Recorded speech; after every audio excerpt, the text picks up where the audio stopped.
வணக்கம் மாணவர்களே. நாங்க இன்னைக்கான வகுப்பை ஸ்டார்ட் பண்ணுவோம். இன்னைக்கு 30 நாள் பாடநெறியினுடைய 10வது நாள் நாங்க பார்த்து கொண்டிருக்கிறோம். இன்னைக்கு நாங்க பார்க்கக்கூடிய பகுதி வினை சொற்கள், பழமொழிகள், பத்திரிகை செய்தி என்று சொல்லக்கூடிய 3 பகுதிகளை நாங்க இன்னைக்கு பார்க்க இருக்கோம். இந்த 3 பகுதியில இந்த 2 பகுதிகள் மிக முக்கியமானது. பத்திரிகை செய்தி அப்படிங்கிறது இதுவரைக்கும் கல்வி பொதுத்தர சாதாரண தர பரீட்சைக்கு இடம்பெறல, வந்தது இல்லை, குறைவுதான். பட் பழமொழிகள் அப்படிங்கிறது எங்களுக்கு ஒவ்வொரு வருடமும் பகுதி 1ல 2 வினாக்கள், 2 புள்ளிகளை பெற்றுக்கொள்றதுக்கு முக்கியமான ஒரு வினா. அதே போல வினை சொற்கள் என்று சொல்லக்கூடிய பகுதியில இருந்து 3 வினாக்களுக்கு மேல எங்களுக்கு வருது. 3 வினாக்கள் பார்ட் 1லையும் பகுதி 2ல இருக்கக்கூடிய 10 வினாக்கள்ல ஒரு வினாவும் ஆக 3 2 5 ஆக மொத்தமாக இன்றைக்கு நாங்க ஓலெவல் பேப்பர்ல 7 புள்ளிகளுக்கான ஒரு வினாவை தான் நாங்க இன்னைக்கு பார்க்கிறோம். 7 புள்ளிகள் அப்படிங்கிறது ஒரு பெரிய ஒரு விடயம். அதுக்கு தயார் நிலை இன்னைக்கு பார்ப்போம். ஓகே, வினை சொற்கள் அப்படிங்கிறது பிள்ளைகள் செயலை உணர்த்துவதும் காலத்தை வெளிப்படையா காட்டுறதும் வேற்றுமையுருவுகளை ஏற்காத பண்புகளை உடையதை தான் நாங்க சொல்லுவோம் வினை சொற்கள் அப்படின்னு சொல்லி. இந்த 3 பண்புகள் உடையது செயலை உணர்த்தும், வேற்றுமையுருவை ஏற்காது மற்றும் காலத்தை வெளிப்படையா காட்டுனுச்சு என்றால் அதை நாங்க வினை சொற்கள் என்று சொல்லி சொல்லுவோம். பிளே சவுண்ட்ல கிளியரா இருக்குதா? யாராவது? ஓகே, ஏதாவது ஸ்டக் ஆனிச்சுன்னா உடனே எனக்கு கொஞ்சம் அறிவிங்க.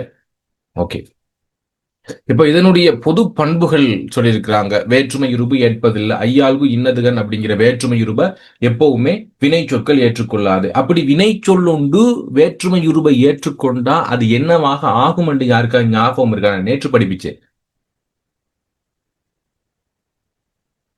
ஒரு வினைச்சொல் வேற்றுமையுருபை ஏற்குது என்றால் அது என்ன சொல்லாக மாறும், என்ன பெயராக மாறும்?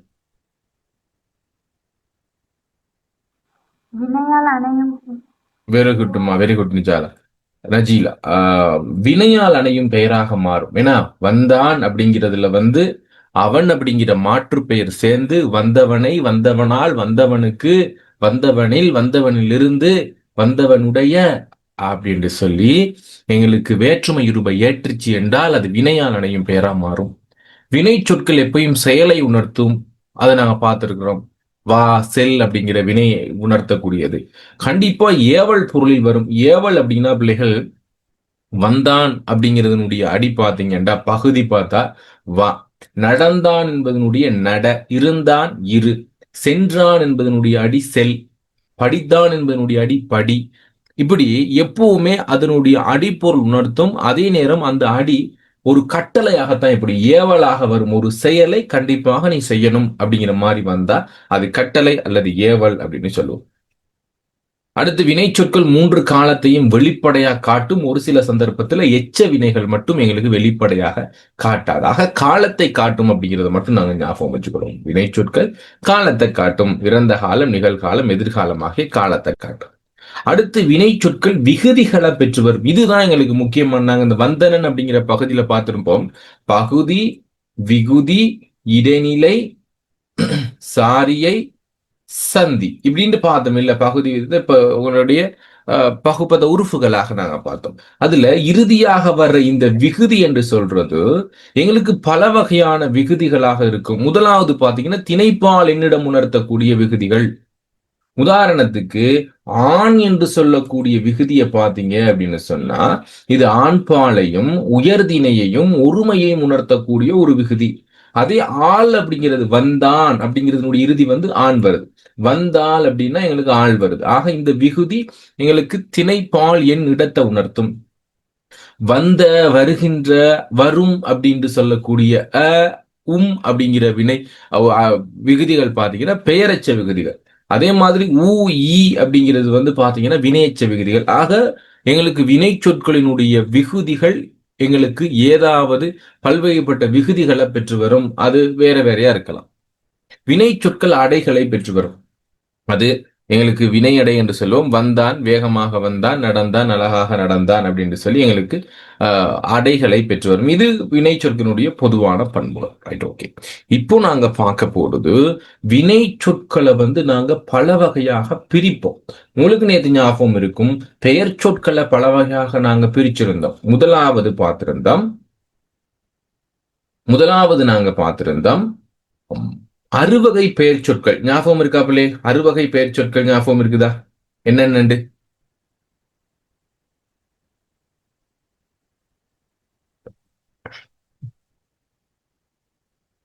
யாருக்காவது ஞாபகம் இருக்குது? அறுவகை பெயர் சொற்கள். நான் பேசுற கிளியரா விளங்குதா? ஸ்டக் ஆகுதா?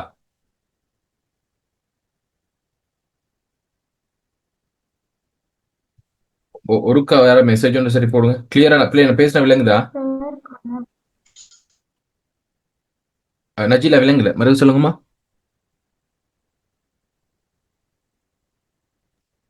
லைட்டா சார். ஓகே. ஸ்ட்ரக்கான பாப்போம், இல்லாட்டி எக்ஸ்போர்ட் கொடுத்து பாப்போம். ஓகே. அப்போ நேத்து நாங்க பார்த்ததுல பெயர் சொற்கள் அப்படிங்கிற பகுதியில் அறுவகை பெயர் சொற்கள் பார்த்திருந்தோம். பொருட்பெயர், இடப்பெயர், காலப்பெயர், சினைப்பெயர், குணப்பெயர், தொழிற்பெயர்.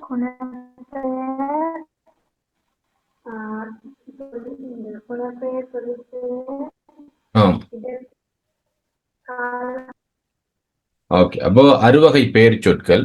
அது இல்லாம மாற்று பெயர்கள் என்று சொல்லி பார்த்திருந்தோம். அவன், அவள், அது, அவை என்று சொல்லக்கூடிய மாற்று பெயர்கள். மூவிட பெயர்களான தன்மை, முன்னிலை, படர்க்கை. ஓகே. அப்போ நேத்து நாங்க பார்த்திருந்ததுல அறுவகை பெயர் சொற்கள் பார்த்திருந்தோம். பொருட்பெயர், இடப்பெயர், காலப்பெயர், சினப்பெயர், குலப்பெயர், தொழிற்பெயர் என்று சொல்லி. அது இல்லாம மாற்று பெயர்கள் பார்த்திருந்தோம். அவன், அவள், அது, அவை, அவர்கள் என்று சொல்லி. அதே போல அதே போல மூவிட பெயர்கள், தன்மை முன்னிலை படறக்கே அதுல படற்கை தச்சுட்டு பெயர் என்று பார்த்திருந்தோம். அடுத்து கால அடிப்படையில சில விடயங்களை அமைப்படிப்படையில பார்த்திருந்தோம். இடுகுறி பெயர், ஏன்னா இப்படி என்று இடுகுறி பெயர், காரண பெயர், காரண இடுகுறி பெயர். அடுத்து வழக்கு சொற்கள்ல இலக்கணம், இலக்கண போலி, மறு என்று சொல்லியும். அடுத்து தகுதி வழக்குல எங்களுக்கு இடக்கல், இடக்கல், மங்களம், குழுவுக்குறி என்று சொல்லி சில விஷயங்கள் நாங்க பார்த்திருந்தோம். அதே போல இங்கேயும் பாத்தீங்க அப்படின்னு சொன்னா ஒரு சில வகைப்பாடுகள் எங்களுக்கு அமைஞ்சிருக்குது. அதுல நாங்க வினை சொற்கள் அமைப்பு அடிப்படையில், பொருள் அடிப்படையில், வாக்கியத்தினுடைய தொழில்பாடு அடிப்படையில் நாங்க நோக்கலாம். முதலாவது தன்வினை, பிறவினை. இன்னைக்கு நாங்க ரொம்ப நேரம் எடுத்துக்கொள்ள போறது இல்ல. 11:30 மணியோட வகுப்பை முடிச்சிருவோம். ஓகேவா? எங்களுக்கு டைம் கஷ்டம், ஏன்னா அவ்வளவு நேரம் எல்லாம் எங்களுக்கு இருக்கிறது கஷ்டம். 11:30 மணிக்கெல்லாம் நாங்க முடிச்சிருவோம். என்ற வினை சொற்கள் 2 நாள் போட்டிருக்கேன். அது பாதி தான் நீங்க பார்க்க போறோம்.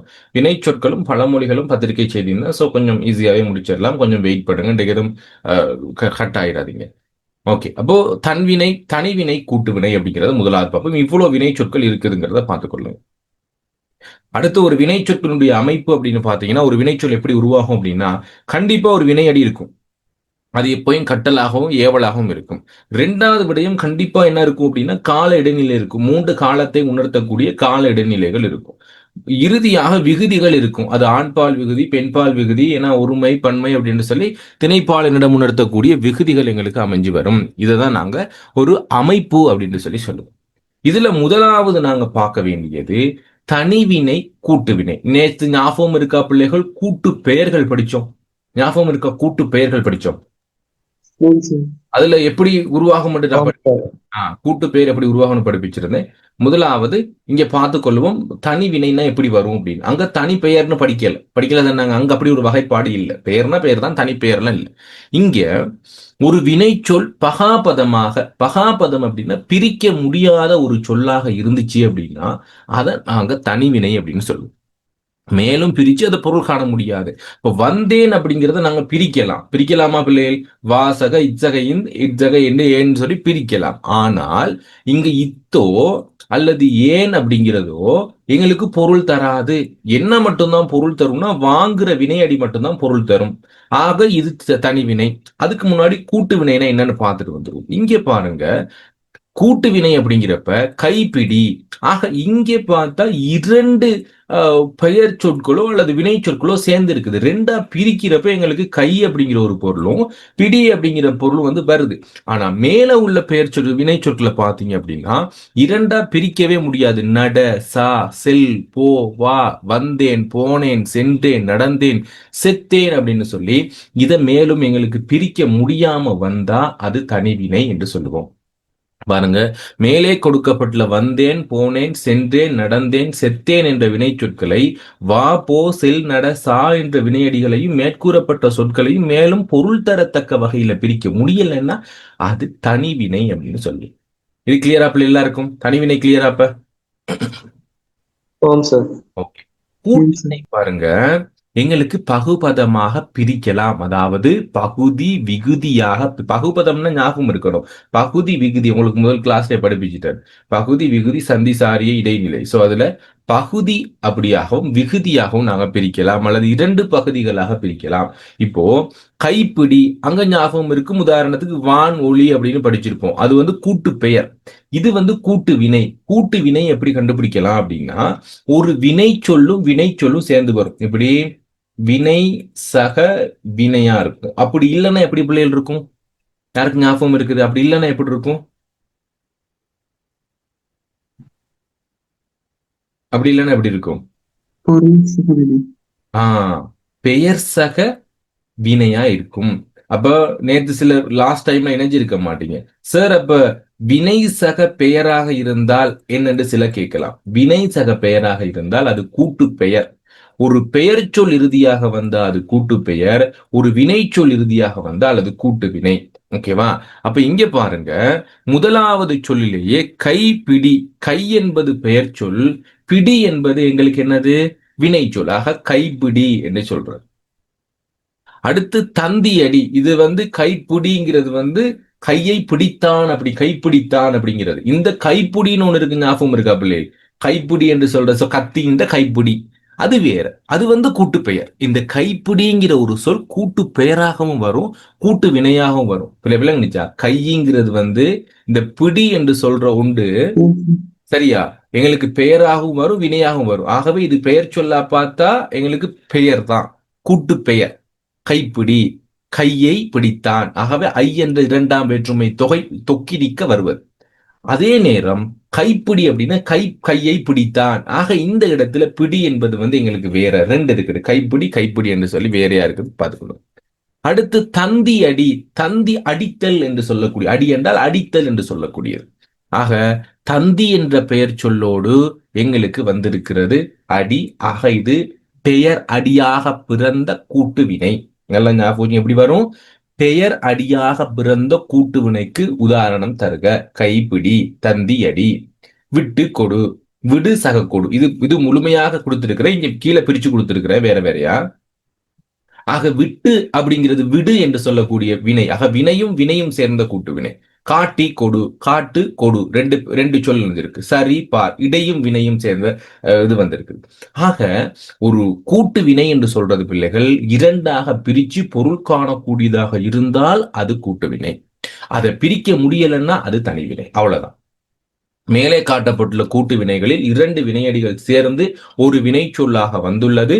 அதே நேரம் இதனை இரண்டாக பிரித்து பொருள் காண முடியும். இவ்வாறான வினைகள் கூட்டு வினைகள் எனப்படும். கிளியர்? இப்ப பார்த்துக்கொள்ளுங்க, பெயரும் வினையும் சேர்ந்த கூட்டு வினை எப்படி கேட்பாங்க? பெயர் அடியாக பிறந்த, பெயர் சொல் அடியாக பிறந்து அடுத்து வினை சொல்லாக வந்த கூட்டு வினை, பெயர் அடியாக பிறந்த கூட்டு வினைன்னு தான் கேட்பாங்க. திரும்ப திரும்ப அதை நான் சொல்றேன், இதுதான் அது விஷயம். அடுத்து தந்தி அப்படிங்கிறது வந்து பிள்ளைகள் ஒரு ஒரு பெயர் சொல். தந்தி நாங்க கேள்விப்பட்டிருக்கோம்ல, கடிதம் போல. தந்தி அடி. வெற்றி என்பது ஒரு பெயர் சொல், அடை, வெற்றி அடை. உத்தரவிடு. இந்த உத்தரவிடுங்கிறது 2019 ஆண்டு வந்த ஒரு கேள்வி. 2019 ஆண்டு உங்களுக்கு எக்ஸாம் பேப்பர்ல வந்த ஒரு கேள்விதான் இங்க போட்டிருந்தேன். உத்தரவு என்பது ஒரு பெயர் சொல், அதோட சேர்ந்துதான் எங்களுக்கு ஒரு வினை. இடு என்றால் இடுதல் என்று பெறும். சூறை ஆடு, கேள்விப்படு. இப்படி ஒரு பெயர் சொல்லும் வினை சொல்லும் சேர்ந்ததை தான் நாங்க கூட்டு வினை என்று சொல்லி சொல்றோம். அதே போல ஒரு வினை சொல்லும் இன்னொரு வினை சொல்லும் சேர்ந்து உருவாகிற கூட்டு வினைகளும் இருக்குது, இடைச்சொல்லும் இருக்குது. நாங்க பார்ப்போம். காட்டி கொடு, காட்டி கொடு, சொல்லி கொடு, கட்டிப்பிடி, கண்டுபிடி. இப்படி ஒரு வினையும் வினையும் சேர்ந்தது ஏற்றுக்கொள் என்று சொல்றோம். அதே போல ஒரு சிலது வந்து இடையும் வினையும் சேர்ந்த கூட்டு வினைகள் இருக்கு. இது இடம்பெறது குறைவு, பட் இருந்தாலும் பார்த்துக்கொள்ளுங்க. இதெல்லாம் இடை சொற்கள் என்று, சரி, முன், பின் அப்படிங்கிற சொற்கள் எல்லாம் சில இடை சொற்கள் அப்படிப்பட்ட இடைச்சொற்களும் வினையாக வரக்கூடியதாக இருக்கும். சரி, பார், முன்னேறு, பின்வாங்கு, பின்பற்று, சரிகட்டு, இப்படியும் வரக்கூடியதாக இருக்கும். அப்போ 2 விடயம் படிச்சிருக்கிறோம். வினை சொற்கள் அப்படிங்கிறதுல தனிவினை, கூட்டுவினை. தனிவினை அப்படின்னா 2ஆ பிரிச்சு பொருள் காண முடியாது. கூட்டுவினை அப்படின்னா 2ஆ பிரிச்சு பொருள் காண முடியும். அது 3 வகையில உருவாகுது. முக்கியமா நாங்க 2 வகை மட்டும் ஞாபகம் வச்சிருந்தா போதும். 3ஐயும் நான் சொல்லிடுறேன். முதலாவது பெயரும் வினையும் சேர்ந்த கூட்டுவினை, வினைச்சொல்லும் வினைச்சொல்லும் சேர்ந்த கூட்டுவினை, 3வது இடைச்சொல்லும் வினைச்சொல்லும் சேர்ந்த கூட்டுவினை. இது எல்லாருக்கும் கிளியரா பிள்ளை? கிளியரா எல்லாருக்கும்? ஓம் சார். Okay, good. எல்லாருக்கும் என்ன ஆன்சர் பண்ணுங்க. பிளே கொஞ்சம் எனக்கு ஆன்சர் பண்ணுங்க. நான் உங்களுக்கு இதுவரைக்கும் இன்னைக்கு 10வது நாள் நாங்க போறோம். இன்னும் 20 நாட்கள் எங்களுக்கு மீதம் இருக்குது. நான் உங்களுக்கு படிப்பிச்சுட்டு போற வேகம் அல்லது நான் படிப்பிக்கிறது வந்து உங்களுக்கு விளங்குதா? உங்களுக்கு ஓகேவா? எனக்கு விளங்குது. Okay, okay. ஏனென்றால் இப்ப நான் இப்போ ஒவ்வொரு பேட்சுக்கும் படிப்பிச்சுட்டு வரப்ப கேட்கிறதான் பிள்ளைகள் இது. 10 நாள் படிப்பிச்சாதான் உங்களுக்கு விளங்குதா இல்லைன்னு எனக்கு தெரியும். அப்படி விளங்கல அப்படின்னா நீங்க சொல்லலாம், சார் எனக்கு இந்த பகுதி விளங்கல, மேலும் விளக்கப்படுத்தீங்கடா. நீங்க பிரைவேட்டா சரி, எனக்கு கிளாஸ் முடிஞ்ச வரைக்கும் மெசேஜ் ஒன்று போடலாம், அதெல்லாம் ஒன்றும் பிரச்சனை இல்லை. ஸோ நீங்க காசு கட்டுறீங்க பிள்ளைகள், அதுக்கான சரியான பலன்கள் எடுத்துக்கொள்ளுங்க. கடந்த 3 வருடங்கள்ல 30 நாள் பாடநெறியில இணைஞ்சு கொண்டவங்களுக்கும் ரிவிஷன் கிளாஸ்ல இணைஞ்சு கொண்டவங்களுடைய ரிசல்ட்ஸ் எல்லாம் நல்லா கூடி இருக்குது. அதனால கொஞ்சம் சரியா அந்த கிளாஸ்ல ஜாயின் பண்ணிக்கொள்ளுங்க. எனக்கு ரெக்கார்டிங் கேட்டுக்கொள்றேங்கிறதுல எனக்கு பெரும்பாலும் விருப்பம் இல்லை. காரணம் நீங்க படிக்கிறீங்களா இல்லையான்னு எனக்கும் தெரியாது. அது எந்த அளவுக்கு உங்களுக்கு புரிய முடியும் எனக்கு தெரியாது. கிளாஸ்ல ஜாயின் பண்ணிட்டு ஏதாவது சந்தேகம் இருந்தா மறுக நீங்க அதை பாக்குறது ஓகே. பட் முடிஞ்ச மட்டும் கிளாஸ்க்கு ஜாயின் பண்ண பாருங்க. இனி கொஞ்சம் முடிஞ்ச அளவுக்கு நான் வெள்ளனிக்கா முடிக்க பாக்குறேன். மிச்சம் இருந்தா இன்னொரு நாள் கிளாஸ்ல போட்டு செஞ்சுக்கொள்வோம். சரி, நேத்தெல்லாம் பாவம் பிள்ளை கொஞ்சம் லேட் ஆயிடுச்சு. அதனாலதான். ஓகே. அடுத்து முற்று வினையும் எச்ச வினையும். முற்று அப்படிங்கிறது என்ன அப்படின்னா, நான் சொல்ற வினை சொல்ல முடிவு இருக்குது அப்படின்னா அது முற்று. இல்ல சார் அது முடியல, இன்னும் வந்து எச்சமாக இருக்குது, அது இன்னும் தொக்கி கொண்டிருக்குது, வேற ஒண்ணு எதிர்பார்த்து நிக்குதுன்னா எச்சம். அதான் முற்றுவினையும் எச்சவினையும் பார்க்கிறோம். அதுல முதலாவது முற்றுவினை பார்ப்போம். முற்றுவினைகளை நாங்க 3ஆ வகைப்படுத்துவோம். தெருநிலை வினை முற்று, ஏவல் வினை முற்று, வியங்கோல் வினை முற்று. அதாவது எங்களுக்கு முதலாவது பாருங்க, வருவான் அப்படின்னா ஓகே, வருவான் அவ்வளவுதான். வரமாட்டான்னா வரமாட்டான். தா, தருக, தாருங்கள், இது எல்லாமே எங்களுக்கு முடிஞ்சிருச்சு. அதுக்கப்புறம் எங்களுக்கு அதுல ஒன்றும் பேசுறதுக்கு இல்ல. இப்ப நான் சொல்றேன் பாருங்க. இப்போ உதாரணத்துக்கு வந்த அப்படின்னு சொல்றேன். சோ இந்த வந்த அப்படிங்கிற சொல்ல தொடர்ந்து இன்னொரு சொல் எங்களுக்கு போடலாம். வந்த கண்ணன், வந்த கமலன். சரியா? பாருங்க, ஓடிய அப்படின்னு சொல்றேன். சோ ஓடிய அப்படிங்கிறதுக்கு பிறகு என்ன செய்யலாம் அப்படின்னா, ஏதோ ஒரு சொல் வந்து ஓடிய நாய், ஓடிய குதிரை அப்படின்னு சொல்லலாம். ஆனால் இங்க பாத்தீங்கன்னா வருவான் அப்படின்னு சொன்னா அது வருவான் தான். அதுக்கப்புறம் எங்களுக்கு வேற ஒரு சொல்லும் எங்களுக்கு எஞ்சி நிக்காது. ஆனா 2 சொல்லும் பாருங்க, 2 சொல்லும் பாத்தீங்கன்னா வா அப்படிங்கிற வினை அடியாகத்தான் பிறந்திருக்கு. வாங்குற வினை அடியாக பிறந்து இது முடிஞ்சிருச்சு, நாளைக்கு அவன் வருவான். இங்க நான் சொல்றேன், வந்த கண்ணன் அப்படின்னு சொல்லி நான் நிப்பாட்டுனா, வந்த கண்ணன் என்ன செஞ்சிருப்பான்? நடந்தானா, ஓடுனானா, சிரிச்சானா, என்னன்னு தெரியாது. ஆக இங்க சொல்லக்கூடிய இந்த சொல் இன்னொரு சொல்ல எதிர்பார்த்து நிக்குது, இன்னும் முடியல. அப்படி என்ன அது எச்சம்? இங்க அந்த சொல் முடிவடைஞ்சிருச்சு அப்படின்னா அது முற்று, அவ்வளவுதான். அது எங்களுக்கு 3ஆ வகைப்படுத்துறோம். தெருநிலை வினைமுற்று, ஏவல் வினைமுற்று, வியங்கோல் வினைமுற்று. தெருநிலை வினைமுற்று அப்படின்னா என்ன அப்படின்னா, ஒரு வாக்கியத்தில ஒரு வினைச்சொல் பயனிலையாக வரும்.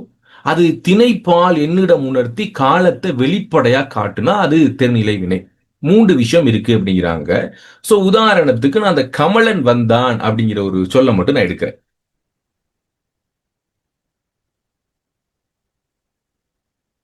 கமலன் வந்தான். ஓகே. இப்போ இந்த கமலன் வந்தான் அப்படிங்கிறதுல என்னென்னத்தை பார்க்கணும் அப்படின்னா, தெருநிலை வினையா இருந்தா என்னென்ன விடயங்கள் இருக்கும் அப்படின்னா, முதலாவது வாக்கியத்துல பயனிலையாக வரும். பயனிலையாக வந்திருக்குதா என்றால் ஆமா வந்திருக்குது. எதுக்கு? இந்த எழுவாய்க்கு பயனிலையா வந்திருக்குது. ஆக இந்த பயனிலையாக வந்த இந்த தெரிநிலை வினை முற்று என்ன செய்யும் அப்படின்னா, இந்த கமலன் என்று சொல்லக்கூடிய எழுவாயினுடைய திணை, பால், எண், இடம் என்பவற்றை உணர்த்தும். கமலன் என்பது ஆண்பால், கமலன் என்பது உயர்திணை, கமலன் என்பது ஒருவன், கமலன் என்பது படர்க்கை, அப்படிங்கிற இந்த திணை பால் எண் இடம் என்பவற்றை உணர்த்தி காலத்தை வெளிப்படையா உணர்த்தும். இந்த இடத்துல வந்தான் என்பது என்ன காலம் பிள்ளைகள்? இறந்த காலம். இறந்த காலம். இறந்த காலம். ஆமா. தெரிநிலை வினை அப்படின்னு சொன்னாலே தெரிநிலை அப்படிங்கிற ஒரு அர்த்தம் என்னன்னா காலத்தை தெளிவாக காட்டுறது. அதை மட்டும் ஞாபகம் வச்சுக்கோங்க. தெரிநிலைன்னா என்னன்னா காலத்தை வெளிப்படையாக காட்டினால் அது தெரிநிலை. ஆக இங்க சொல்லுற இந்த வந்தான் அப்படிங்கிறது காலத்தை வெளிப்படையா காட்டுது. வந்தான், அதே மாதிரி வருகிறான், வருவான் அப்படின்னு சொல்லி 3 காலத்தையும் எங்களுக்கு தெளிவாக எங்களுக்கு காட்டுது. இதே மாதிரி பாருங்க, இப்போ இந்த வாக்கியம் எங்களுக்கு சரியா? கமலன் வந்தது என்று சொல்றது எங்களுக்கு சரியா என்றால் எங்களுக்கு இல்லை. சோ இதுல என்ன தவறு இருக்குது? எங்களுக்கு என்ன தவறு இருக்கு? என்ன வலு இருக்குது? கமலன் என்பது என்ன திணை? உயர்திணை. வந்தது என்பது அகிரிணை. ஆக இங்க உயர்திணை பொருள் எழுவாயாக இருக்க வந்தது என்பது எங்களுக்கு அக்ரிணை இருந்திருக்கு. இது எங்களுக்கு ராங். ஏன்னா இது எங்களுக்கு திணை வலு அப்படின்னு சொல்லுவோம். ஆக இப்படி இருக்காது. இப்படி இல்லாம எங்களுக்கு இந்த எழுவாயோட சரியான திணைய, சரியான காலத்தை, சரியான எண்ணை, சரியான இடத்தை காட்டும். சோ கமலன் வந்தேன் அப்படின்னாலும் எங்களுக்கு பிள்ளை. காரணம், கமலன் என்பது படற்கை, வந்தேன் என்பது தன்மையில முடிஞ்சிருக்கு. கமலன் வந்தேன் இல்ல, கமலன் வந்தான். ஒருவேளை நாங்க இது தற்கூற்று வாக்கியமா சொன்னா உங்களுக்கு ஞாபகம் இருக்கும். நான் உங்களுக்கு படிப்பிச்சேன் எதுலன்னா கட்டுரையில படிப்பிச்சேன். கட்டுரையில சுருக்கத்துல படிப்பிச்சேன். தற்கூற்று பிறர் கூட்டு. இவன் தற்கூற்று வாக்கியமாக சொல்றான் அப்படின்னா மட்டும்தான் இது வரும். ஏன்னா கமலன் வந்தேன் என கூறினான். அப்ப கமலன் கூறினான் என்றால் தற்கூற்று பிறர் கூற்று வாக்கியம். அதை போட்டு ஒன்னும் குழம்பிக்க வேணாம். தெரிநிலை வினைனா என்ன அப்படின்னா காலம் வெளிப்படையாக வரும், அவ்வளவுதான். அதுல என்னத்தை காட்டும்? இந்த எழுவாயோட திணைப்பாலின் இடத்தை காட்டும் அப்படிங்கிற மட்டும் நீங்க சொல்லுங்க. இங்க பாருங்க, நடந்தான் என்று சொல்றது எங்களுக்கு திணை அப்படின்னு பார்த்தா உயர்திணை. இதை உங்களுக்கு ஞாபகம் இருக்கும் தானே பிள்ளை? திணை 2 வகைப்படும். என்னென்ன திணை பிள்ளை? உயர்திணை, பால் சொல்லுங்க. ஆண்பால், பெண்பால். பெண்பால், பலவின்பால். பலர்பால். ஓகே, ஆண்பால், பெண்பால், பலர்பால், ஒன்றன்பால், பலவின்பால். அந்த ஓர்டர்ல ஞாபகம் வச்சுக்கணும். அடுத்து எண். எண் ஒருமை பன்மை. இடம் தன்மை முன்னிலை படர்க்கை. ஓகேவா? இடம் தன்மை முன்னிலை படர்க்கை. இதை ஞாபகம் வச்சுக்கணும் பிள்ளைகள். எனது கிரேட் 5க்கானதுதான். ஓகே. அப்போ நடந்தான் என்று சொல்லக்கூடிய ஒரு சொல் உயர்திணை ஆண்பால் ஒருமை படற்கையாக வந்திருக்குது. இது என்ன செஞ்சிருக்குது அப்படின்னா ஒரு எழுவாய் சொல்லினுடைய திணைப்பாலினிடத்தை காட்டினதோட தெளிவா காலத்தை காட்டியிருக்குது. படித்தால், படித்தார்கள், பறந்தது அப்படிங்கிற எல்லா சொற்களுமே காலத்தை வெளிப்படையா காட்டுனா அது தெரிநிலை வினை முற்று. இந்த தெரிநிலை வினைமுற்று என்னென்ன காலத்தை காட்டுங்கிறது நான் ஏற்கனவே உங்களுக்கு பார்த்திருக்கிறோம். சோ அதை மறுகையை ஞாபகப்படுத்துறேன். இறந்த கால இடைநிலை, நிகழ்கால இடைநிலை, எதிர்கால இடைநிலை. யாருக்கெல்லாம் ஞாபகம் இருக்குன்னு தெரியல, மறுக ஞாபகம் வச்சுக்கொள்ளுங்க. இறந்த காலமா இருந்துச்சுன்னு சொன்னா அது இத்து, இட்டு, இட், இன், இ, இன், இத்து, இத்து, இந்து, இத்து. சோ இத்தனை இடைநிலைகள் வரும் இறந்த காலத்தை காட்டுறதுக்காக. காலை இப்ப நடந்தான் என்பதில் பாத்தீங்கன்னா எங்களுக்கு இந்து இத்து இருக்கு. நடந்தான் என்பதோட இந்து இத்து. பட் நாங்க அதை என்னதான் எடுக்கணும்னா இது இந்தியாவில் மட்டும்தான் பயன்படுத்துறாங்க. எங்களுக்கு வந்திருக்கிறது இத்து தான் கால இடைநிலை, இத்து தான் கால இடைநிலை. பட் நாங்க இந்தியாவில் சொல்றாங்க இந்து இத்தும் வரும் அப்படிங்கிறாங்க. நடந்தான்.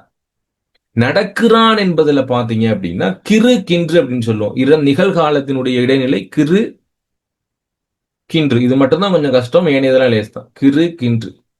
எதிர்காலத்தை பாத்தீங்கன்னா இப்பு கமா இவ்வு. ஒரு சில சந்தர்ப்பத்துல மட்டும் இன்னும் இம்மும் வரும். அது ஒரு சில இடத்துல மட்டும். இது தேவையில்லை. இப்பும் இவ்வு மட்டும்தான். ஆக இங்க இருக்கக்கூடிய கால இடைநிலைகள் எங்களுக்கு வெளிப்படையா தெரிஞ்சிச்சுன்னா அது தெரிநிலை வினை. இந்த தெரிநிலை வினை வேகம் உங்களுக்கு விளங்கிட்டீங்களா பிள்ளை? மறுக விளங்கப்படுத்தணுமா? தெரிநிலை வினைனா கிளியரா எல்லாருக்கும்? ஓகே. அப்போ ஒரே ஒரு விடயம் தான். தெரிநிலை வினைன்னா காலத்தை வெளிப்படையா காட்டும். அவ்வளவு மட்டும் ஞாபகம் இருந்தா போதும்.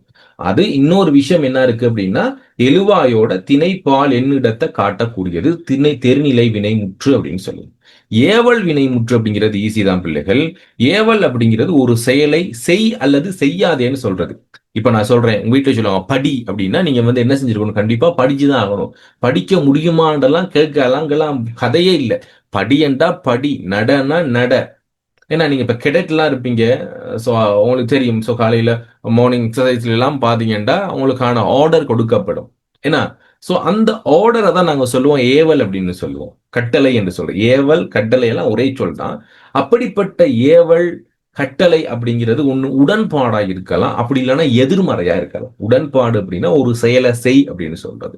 எதிர்மறை அப்படின்னா ஒரு செயலை செய்யாதே. ஓகேவா? இப்ப பார்த்துக்கொள்ளுங்க. உடன்பாட்டு ஏவல், உடன்பாட்டு ஏவல் உரிமை, உடன்பாட்டு ஏவல் பன்மை அப்படின்னு சொல்லி 2 இருக்குது. கொஞ்சம் இதை ஒருக்கா விளங்கிக் கொள்ளுங்க. செய் அப்படிங்கிறது பாத்தீங்கன்னா உடன்பாட்டு ஏவல். உடன்பாடு ஒரு விஷயத்த ஓகே செய்ன்னு சொல்றோம். இதுல ஒருமை பன்மையில நீங்க பத்தி யோசிக்க தேவையில்ல. உடன்பாட்டு எதிர்மறை அப்படின்னா செய்யாதே. அதாவது உடன்பாட்டு ஏவல் உரிமை அப்படின்னா ஒரு ஏவல் உரிமை உடன்பாடாண்டா நாங்க ஓகே நாங்க செய்யலாம். எதிர்மறை ஏவல் அப்படின்னா ஒரு செயலை செய்யாதே அப்படின்னு அர்த்தம். அது ஒருமை இல்லை. பன்மையில பாத்தீங்க அப்படின்னா படியுங்கள் அப்படின்னா அது வந்து உடன்பாட்டு ஏவல் பன்மை. அதாவது நிறைய பேருக்கு சொல்லுவோம் படி அப்படிங்கிறது. அது ஒரே சொல்றேன். படி அப்படின்னா உடன்பாட்டு ஏவல் உரிமை. படிக்காதே அப்படின்னா எங்களுக்கு எதிர்மறை ஏவல் உரிமை. படியுங்கள் அப்படின்னா உடன்பாட்டு ஏவல் பன்மை. நிறைய பேரை சொல்றோம் படியுங்கள். படிக்காதீர்கள் அப்படின்னா எதிர்மறை ஏவல் பன்மை. அப்ப இதை நான் கீழே உங்களுக்கு கொடுத்திருக்கேன் பாருங்க. ராமா நீ காட்டுக்கு செல் அப்படி என்றால் உடன்பாடு, அதாவது ஒரு செயலை செய், அதே நேரம் ஒருத்தனை சொல்றோம், அது உடன்பாட்டு ஏவல் உரிமை. ராமா நீ காட்டுக்கு செல்லாதே, இது நான் எதிர்மறையா சொல்றேன், நீ ஒரு வேலையை வந்து செய்யாத. பாசிட்டிவ் அண்ட் நெகட்டிவ் ஃபார்ம்னு சொல்லுவோம் பிள்ளை. நீங்க இப்ப இங்கிலீஷ் மீடியம் பிள்ளைகள் இருந்தா உங்களுக்கு அதை விளங்கும். பாசிட்டிவ் ஃபார்ம் நெகட்டிவ் ஃபார்ம் என்று படிப்பீங்க. ஏன்னா அப்போ நாங்க அப்போ நாங்க நெகட்டிவா மாத்துறதுக்கு என்ன பயன்படுத்துவோம் பிள்ளை? ஞாபகம் இருக்கா உங்களுக்கு? ஆங்கிலத்தை நெகட்டிவா மாத்துறதுக்கு என்ன பயன்படுத்துவீங்க? நாட் சேர்ப்பீங்க. இப்ப பார்த்துக்கொள்ளுங்க. நாங்க ஒரு சொல்ல நெகட்டிவா மாத்துறதுக்கு இல்லை அல்லது மாட்டு அப்படிங்கிற 2 வினையை பயன்படுத்துவோம். ஆங்கிலத்துல நாட் பயன்படுத்துற மாதிரி நாங்க என்ன செய்வோம் அப்படின்னா இல்லை மாட்டு அப்படிங்கிறது இல்லது ஆத் அப்படிங்கிறது ஒண்ணு பயன்படுத்துவோம். இந்த 3 பயன்படுத்தும். இப்ப ஆங்கிலத்துல 1 இருக்குது, தமிழ்ல 3 இருக்குது. இந்த நாட் அப்படிங்கிறதுக்கு ஈக்குவலான 3 விகுதிகள் இருக்குது. இது எதிர்மறை விகுதிகள்னு சொல்லுவோம். உதாரணத்துக்கு செய்யவில்லை, செய்ய மாட்டேன், செய்யாதே. அப்ப 3ம் பாத்தீங்கன்னா எங்களுக்கு நெகட்டிவ் ஃபார்மா மாத்துறதுக்கு, எதிர்மறையாக மாத்துறதுக்கான இடைநிலைகள். ஆங்கிலத்துல நாட் எப்படி இருக்கோ அது மாதிரிதான் இது. அப்ப அது ஏவல் ஒருமைக்கும் பயன்படுத்தும், ஏவல் பன்மைக்கும் பயன்படுத்தும். இங்க பார்த்துக்கொள்ளுங்க. ராமா நீ காட்டுக்கு செல்லாதே அப்படின்னா இது எதிர்மறை ஏவல் ஒருமைக்கு இருக்கிறவங்கள சொல்றோம். பிள்ளைகளே நீங்கள் காட்டுக்கு செல்லுங்கள், உடன்பாட்டு ஏவல் பன்மை. செல்லுங்கள் அப்படிங்கிறது கல்வி விகுதி பெற்றிருக்குது. எங்களுக்கு நிறைய பேர் நாங்க சொல்றோம். பிள்ளைகளே நீங்கள் காட்டுக்கு செல்லாதீர்கள். ஈர்கள் அப்படின்னு சாரி இதுல இன்னொன்னு சேர்த்துக்கொள்ளுங்களே.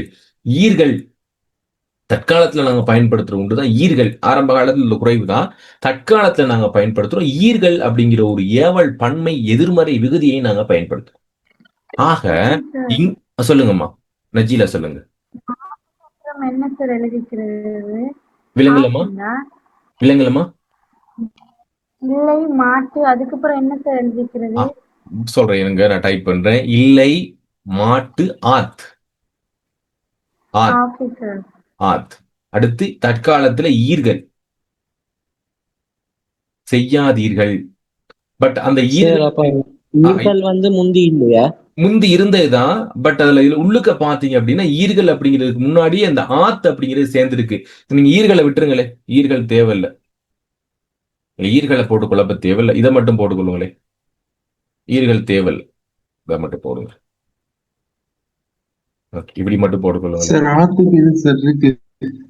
ஏன்னா அதுக்குள்ள என்ன இருக்குது, செய் ஆதீர்கள் அப்படிங்கிற ஆத் அப்படிங்கிறது இதுக்குள்ள ஒளிஞ்சி இருக்குது. ஈர்கள் எங்க எங்களுக்கு என்னவா வந்திருக்குது, பன்மை விகுதியாக வந்திருக்கு. அதனால ஈர்கள் அப்படிங்கிறத போடாம எங்களுக்கு என்னத்தை மட்டும் போட்டுக்கலாம், இல்லை மாட்டு ஆத் அப்படிங்கிறது. மேலேயும் உங்களுக்கு அது 3 மட்டும் தான் கொடுத்திருக்கிறேன். இங்க பாருங்க,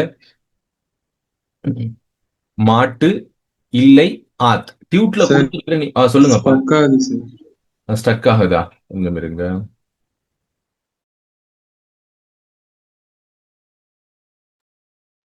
சார் கரெக்டா தான் சார் விளங்குது. வாய்ஸ் ஒன்றும் ஸ்ட்ரக் ஆகல.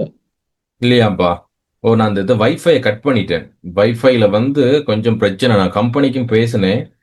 அவங்க சரியா இன்னும் கரெக்ட் பண்ணல போல. எங்களோட சைட்ல இருக்கிற டவுன்னால இங்க வந்து டவர்ல கனெக்ட் ஆகுறவங்களுடைய தொகை கூடுதலா இருக்குதாம்.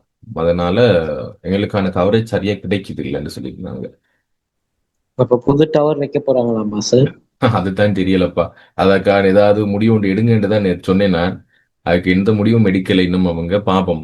இன்னைக்கும் கட் ஆகுது. எங்களுக்கு 6 to 9 பிரச்சனை இல்லை பிள்ளைகள். 6 to 9 நான் ரவுட்டர்ல தான் யூஸ் பண்றேன். ஆனா 10 to 11 12 தான் எங்களுக்கு பிரச்சனை ஆகுது. அந்த டைம்ல தான் ஜூம் கட் ஆகுது. நான் அதுக்கு முன்னாடியில அதுல தான் படிப்பிச்சேன் இவ்வளவு நேரம். என்னட்டு தெரியல, நைட் டைம் பார்க்கிறவங்களுடைய தொகை கூட. ஸோ அந்த டைம்ல எங்களுக்கான அந்த டிராபிக் கூடனால கவரேஜ் வருது இல்லை போல. Okay okay. அப்போ இந்த உடன்பாட்டு ஏவல் அப்படிங்கிறது எங்களுக்கு ஓகே. உடன்பாட்டு எதிர்மறைங்கிறது ஓகே.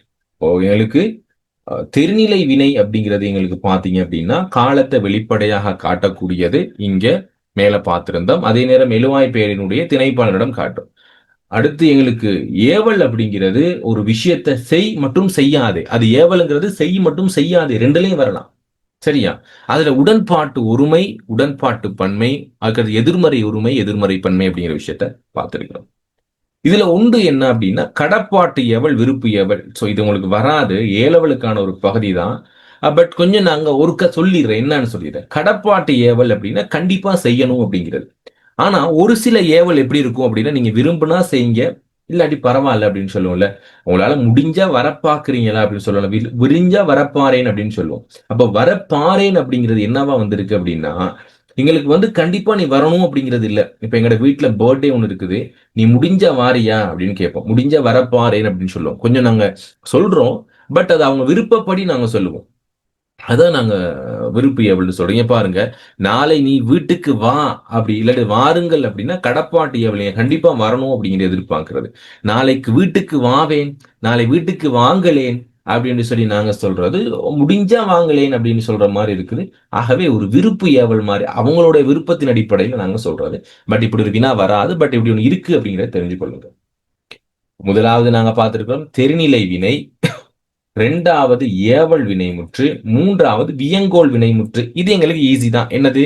க அப்படிங்கிற வியங்கோல் விகுதி பெற்று வரக்கூடியது. அது என்னென்னத்துக்காக வரும் அப்படின்னா, ஒருத்தரோட வெறுப்பை காட்டுறதுக்கு, எதிர்ப்பை காட்டுறதுக்கு, அல்லது வாழ்த்து தெரிவிக்கிறதுக்காக எங்களுக்கு வரும். சரியா? உதாரணத்துக்கு பாருங்க, வாழ்க எங்களுக்கு என்ன வாழ்கண்டா வாழ்த்து தெரிவிக்கிறது. ஒளிக அப்படின்னா வெறுப்பையும் எதிர்ப்பையும் தெரிவிக்குது. பெருக அப்படிங்கிறது வந்து பெற்றுக்கொள்றது ஒன்று தெரிவிக்கக்கூடியது. பெற்றுக்கொள்றது, கூறுகண்டா சொல்றது மாதிரி. சோ இப்படி ஒன்றினுடைய இந்த க விகுதியை பெற்று வருது அப்படிங்கிறத மட்டும் ஞாபகம் வச்சுக்கிட்டா அது வியங்கோல் விகுதி வினைமுற்று அப்படின்னு சொல்லுவோம். இதுல பாத்தீங்க அப்படின்னா வாழ்க அப்படிங்கிற ஒரு வினை சொல்லுக்குள்ள என்ன வியங்கோல் வினைக்குள்ள வாழ் அப்படிங்கிற சொல்ற ஒரு வினை சொல் இருக்கு. வாழ், ஒளி, பெரு, கூறு, தருகன தா அப்படி என்று சொல்லி வினை அடியி பிறந்திருந்தாலும் அதை தொடர்ந்து என்ன விகுதி பெற்று வருதுன்னா கேங்கிற விகுதி பெற்று வருது. நாங்க தொழில் பெயர் நினைக்க ஞாபகம் இருக்கு, பார்த்தோம், நேத்து பார்த்தோம். தல், இத்தல், அல், அது, மைங்கிறது பெற்று வந்தால் அது தொழிற்பெயர். ஆனால் அதுவும் எப்படித்தான் வந்திருக்கும்? வினையடியாக பிறந்திருக்கும். இதுதான் எனக்கு கொஞ்சம் பிரச்சனையாகும். வினையடியாக பிறந்து தல், இத்தல், அல், அது, மை பெற்றிருந்தால் அது தொழிற்பெயர். பெயர் சொல்லாகவோ வினை சொல்லாகவோ வந்து விகுதிகளை பெற்றிருந்தால் என்ன பெயர்? யாருக்கு ஞாபகம் இருக்கு? விகுதிகளை பெற்று வர்றது ஆலி பொருட்பேசு. இல்ல. ஆலி சாலி ஆக்கப்பெயர். ஆக்கப்பெயர். ஆலி சாலி தனம் துவம் இயம் காரன் காரி ஆலன் இப்பு அப்படிங்கிற இச்சிச்சி. விகுதி. விகுதின்னா அதுதான் பிள்ளை. ஓகேவா? பெயர் அடியாகவோ வினையடியாகவோ பிறந்து விகுதி பெற்று வந்தா. நான் டிரெக்டா தல் இத்தல் தொழில் பெயர் விகுதி. இங்க க பெற்று வந்துருச்சு அப்படின்னா அது வந்து வியங்கோல் வினை. அது தெரிஞ்சுக்கணும். அடுத்து நாங்க பார்ப்போம். இன்னும் பெயரச்ச விகுதிகள் இருக்குது. அ பெற்று வந்தா என்ன, அடுத்து ஈ பெற்று வந்தா, ஊ பெற்று வந்தா, இதெல்லாம் எங்களுக்கு வேற வேற மொழியா மாறப்போகுது. அதை தான் நாங்க எச்சமா பார்க்க போறோம். இதுவரைக்கும் நாங்க தெருநிலை வினை பார்த்திருக்கிறோம், தெருநிலை வினை முற்று பார்த்திருக்கிறோம், அடுத்து ஏவல் வினை, ஏவல் வினை முற்று பார்த்திருக்கிறோம். அப்படின்னா முடிஞ்சிருச்சு. அடுத்து பார்த்திருக்கிறோம் வியங்கோல் வினை, அதாவது வியங்கோல் வினை முற்று அப்படிங்கிற 3 விஷயத்த பார்த்திருக்கிறோம். அதுக்கு முன்னாடி பார்த்தோம் தனிவினை கூட்டுவினை. இந்த 5 விடயங்களும் எல்லாருக்கும் கிளியர் இருந்தா எனக்கு கொஞ்சம் அனலைஸ் பண்ணுங்க. கிளியரா? எல்லாருக்கும் கிளியரா இருக்குதா? ஓம் சார். ஓகே. லாஸ்டா ஒருத்தர் ஜாயிண்ட் ஆயிருக்கீங்க, உங்களுக்கு கொஞ்சம் விளங்காது, கொஞ்சம் பாருங்க, ரெக்கார்டிங் சரி பார்த்துக்கொள்ளுங்க. ஓகே, முடிஞ்ச அளவு கொஞ்சம் பார்த்துக்கொள்ளுங்க, தூங்கிடாதீங்க இன்றைக்கு. ஓகே. நாங்களா சார்? நேத்து 6 பேர் ரசியா இருந்தேன்னா, இன்னைக்கு 6 பேர் தூங்குறேன் நேத்து லாஸ்ட்.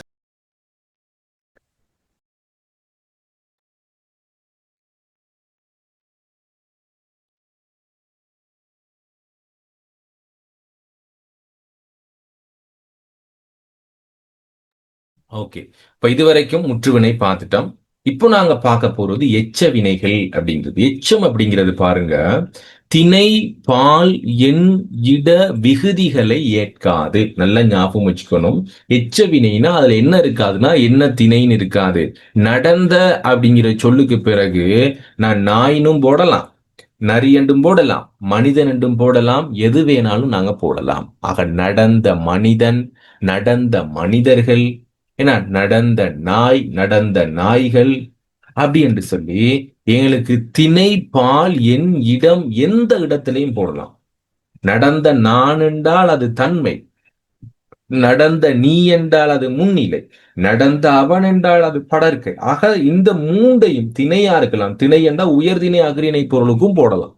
பால் ஆண்பால் பெண்பால் பலர்பால் ஒன்றன் பால் பல்வின் பாலுக்கும் போடலாம். என் ஒருமை பன்மைக்கும் போடலாம். தன்மை முன்னிலை படர்க்கைக்கும் போடக்கூடிய வினையாக இருந்தால் அது எச்ச வினைன்னு சொல்லுவோம். இது வெளிப்படையாக என்ன செய்ய இயலாது, எங்களுக்கு காலத்தையும் எங்களுக்கு காட்டாது. ஆனால் எங்களுக்கு 3 காலத்தையும் உணர்த்தக்கூடியதா இருக்கும். வெளிப்படையாக எங்களுக்கு காலத்தை இதுல காட்டாது, பட் எங்களுக்கு 3 காலத்தை அடிப்படையா வச்சுட்டு நாங்க பெயரெச்சம் பார்ப்போம். கொஞ்சம் நான் அதை பெயரெச்சத்தை படிப்பிக்கிறப்ப காலம் விட்டுருங்களே, காலத்தை பத்தி ஒன்றும் தேவையில்லை, அதை விட்டுருங்க. இப்போ உங்களுக்கு தெரிய வேண்டியது என்ன அப்படின்னா, திணைப்பால் என்னிடம் அப்படிங்கிறது எங்களுக்கு காட்டாது, அவ்வளவுதான். காட்டாது. எச்ச விகுதிகளை பெற்று வரணும். இப்பதான் நாங்க பார்க்க போறோம் எச்ச விகுதி என்னன்னு. ஏற்கனவே நாங்க சில விகுதிகள் பார்த்திருக்கிறோம். தொழிற்பெயர் விகுதிகள், அதுக்கடுத்து ஆக்கப்பெயர் விகுதிகள், வியங்கோல் விகுதி பார்த்திருக்கிறோம். இப்ப பார்க்கிறது எச்ச விகுதிகள். இதை மட்டும் ஞாபகம் வச்சுக்கொண்டாலே எங்களுக்கு ஃபுல்லா கிளியர். எச்ச விகுதிகள் பெற்று பொருள் முடிப்புக்கு பிரிதொரு சில எதிர்பார்த்து இருந்தால் அது எச்சம் அப்படின்னு சொல்லுவோம். நடந்த நாய், படித்த பாடம், செய்த காரியம். சோ இது உதாரணம் கொடுத்திருக்கோம். இப்ப பாருங்க, போன்ற பெயர் சொற்கள் நடந்த, படித்த, செய்த மற்றும் என இங்க இருக்கக்கூடிய பொருட்கள் பொருள் முடிப்பை பெறாது நடந்த, படித்த, செய்த என்ற வினையெச்சங்கள் ஏதோ ஒரு சொல்ல எதிர்பார்த்து நிக்குது. நடந்தான் நாய் அப்படின்னா எங்களுக்கு அது வேற. ஏன்னா அது வந்து நாங்க ஞாபகம் இருக்கா பிள்ளைகள், நடந்தான் நாய் அப்படிங்கிறது என்ன தொடர் என்று ஞாபகம் இருக்கா? யாருக்கு ஞாபகம் இருக்கு? இப்ப இந்த சொல் ஞாபகம் இருக்கோ தெரியல. ஓகே, அதை சொல்லி தந்துடுறேன். முதலாவது இல்ல பிள்ளை, உங்களுக்கு சொல்லிக் கொடுக்கல. நாய் நடந்தான், சரி, அவள் நடந்தாள்னு போடுவோம். நடந்தாள் அவள். சோ இது நல்ல ஞாபகம் வச்சுக்கொள்ளுங்க. சரி, சுருக்கமா சொல்றேன். எழுவாய் முதலாவதாக வந்து ஒரு வினை முற்று 2வதாக வந்தா இது வினை முற்று. கொஞ்சம் நோட் பண்ணி கொள்றீங்களா? கொப்பில நோட் பண்ணி கொள்ளுங்க. இது வினை முற்று. சரியா? பயனிலை முதலாவதாக வந்து அந்த பெயர் சொல் அறுவகை பெயர் சொற்கள் ஞாபகம் இருக்கா? பொருளிடம், காலம், சினைகுணம், தொழில். அந்த அறுவகை பெயர் சொற்கள்ல ஏதாவது இங்க வந்து சொன்னா இது இது வினை முற்று தொடர். வினைமுற்று தொடர். சோ அதுக்கு நான் உங்களுக்கு ஒரு உதாரணம் காட்டுறேன் வேகமா. 20 கேள்வி கொண்டு அது ஒரு கேள்வியா வந்திருக்கு பிள்ளைகள். சோ ஒரு சிலர் வந்து அதுக்கு நிறைய பிள்ளைகள் அதுக்கு மிஸ் பண்ணியிருந்தாங்க. வரேன், பாருங்க இருக்குது. பின்வருவனவற்றுள் வினைமுற்று தொடராக அமைவது அப்படின்னு கேட்டிருந்தாங்க. வசந்தி பாடினால், பாடினால் வசந்தி, பாடிய வசந்தி, வசந்தி பாடி. சோ இதுல எது பிள்ளைகள் சரியான விடை? வினைமுற்று தொடராக எது வந்திருக்குது? பாடினால் வசந்தி. பாடினால் வசந்தி. கண்டுபிடிச்சிட்டீங்களா? முக்கியமான பாடினால் வசந்தி. இது நோட்ஸ்ல இல்ல. வசந்தி பாடினாலுங்கிறது வினை முற்று இல்லைங்களா?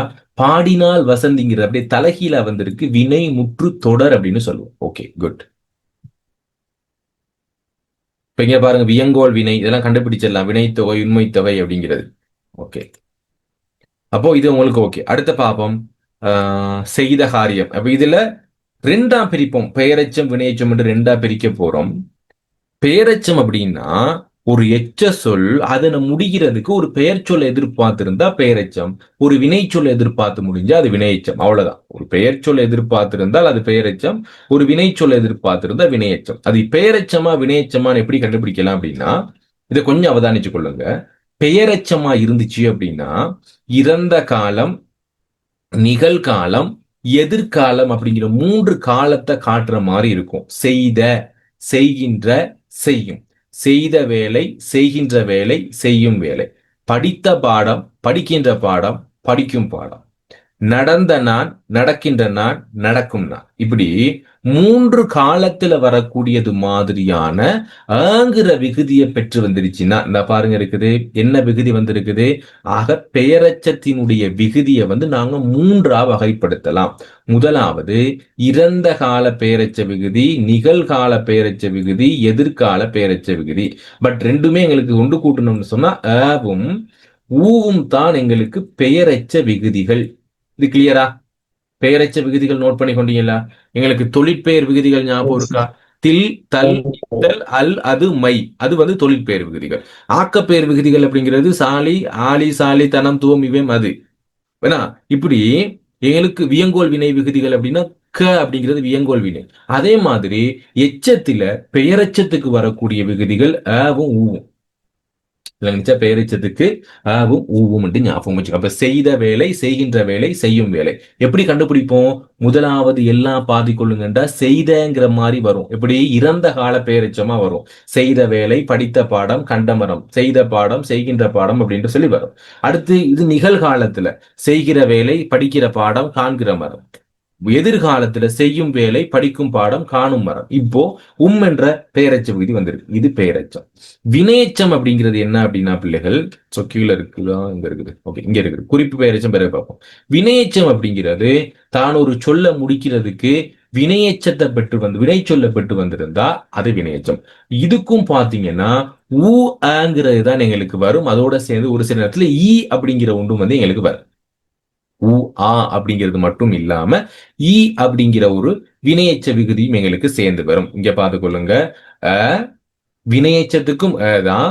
அதே மாதிரி ஊ அப்படி இல்லைண்டா ஈ அப்படின்னு பெற்று வரும். அப்ப பெயரச்ச விகுதிகளாக ஆவும் ஊவும் இது ரெண்டு மட்டும் தான் பெயரச்ச விகுதிகள்.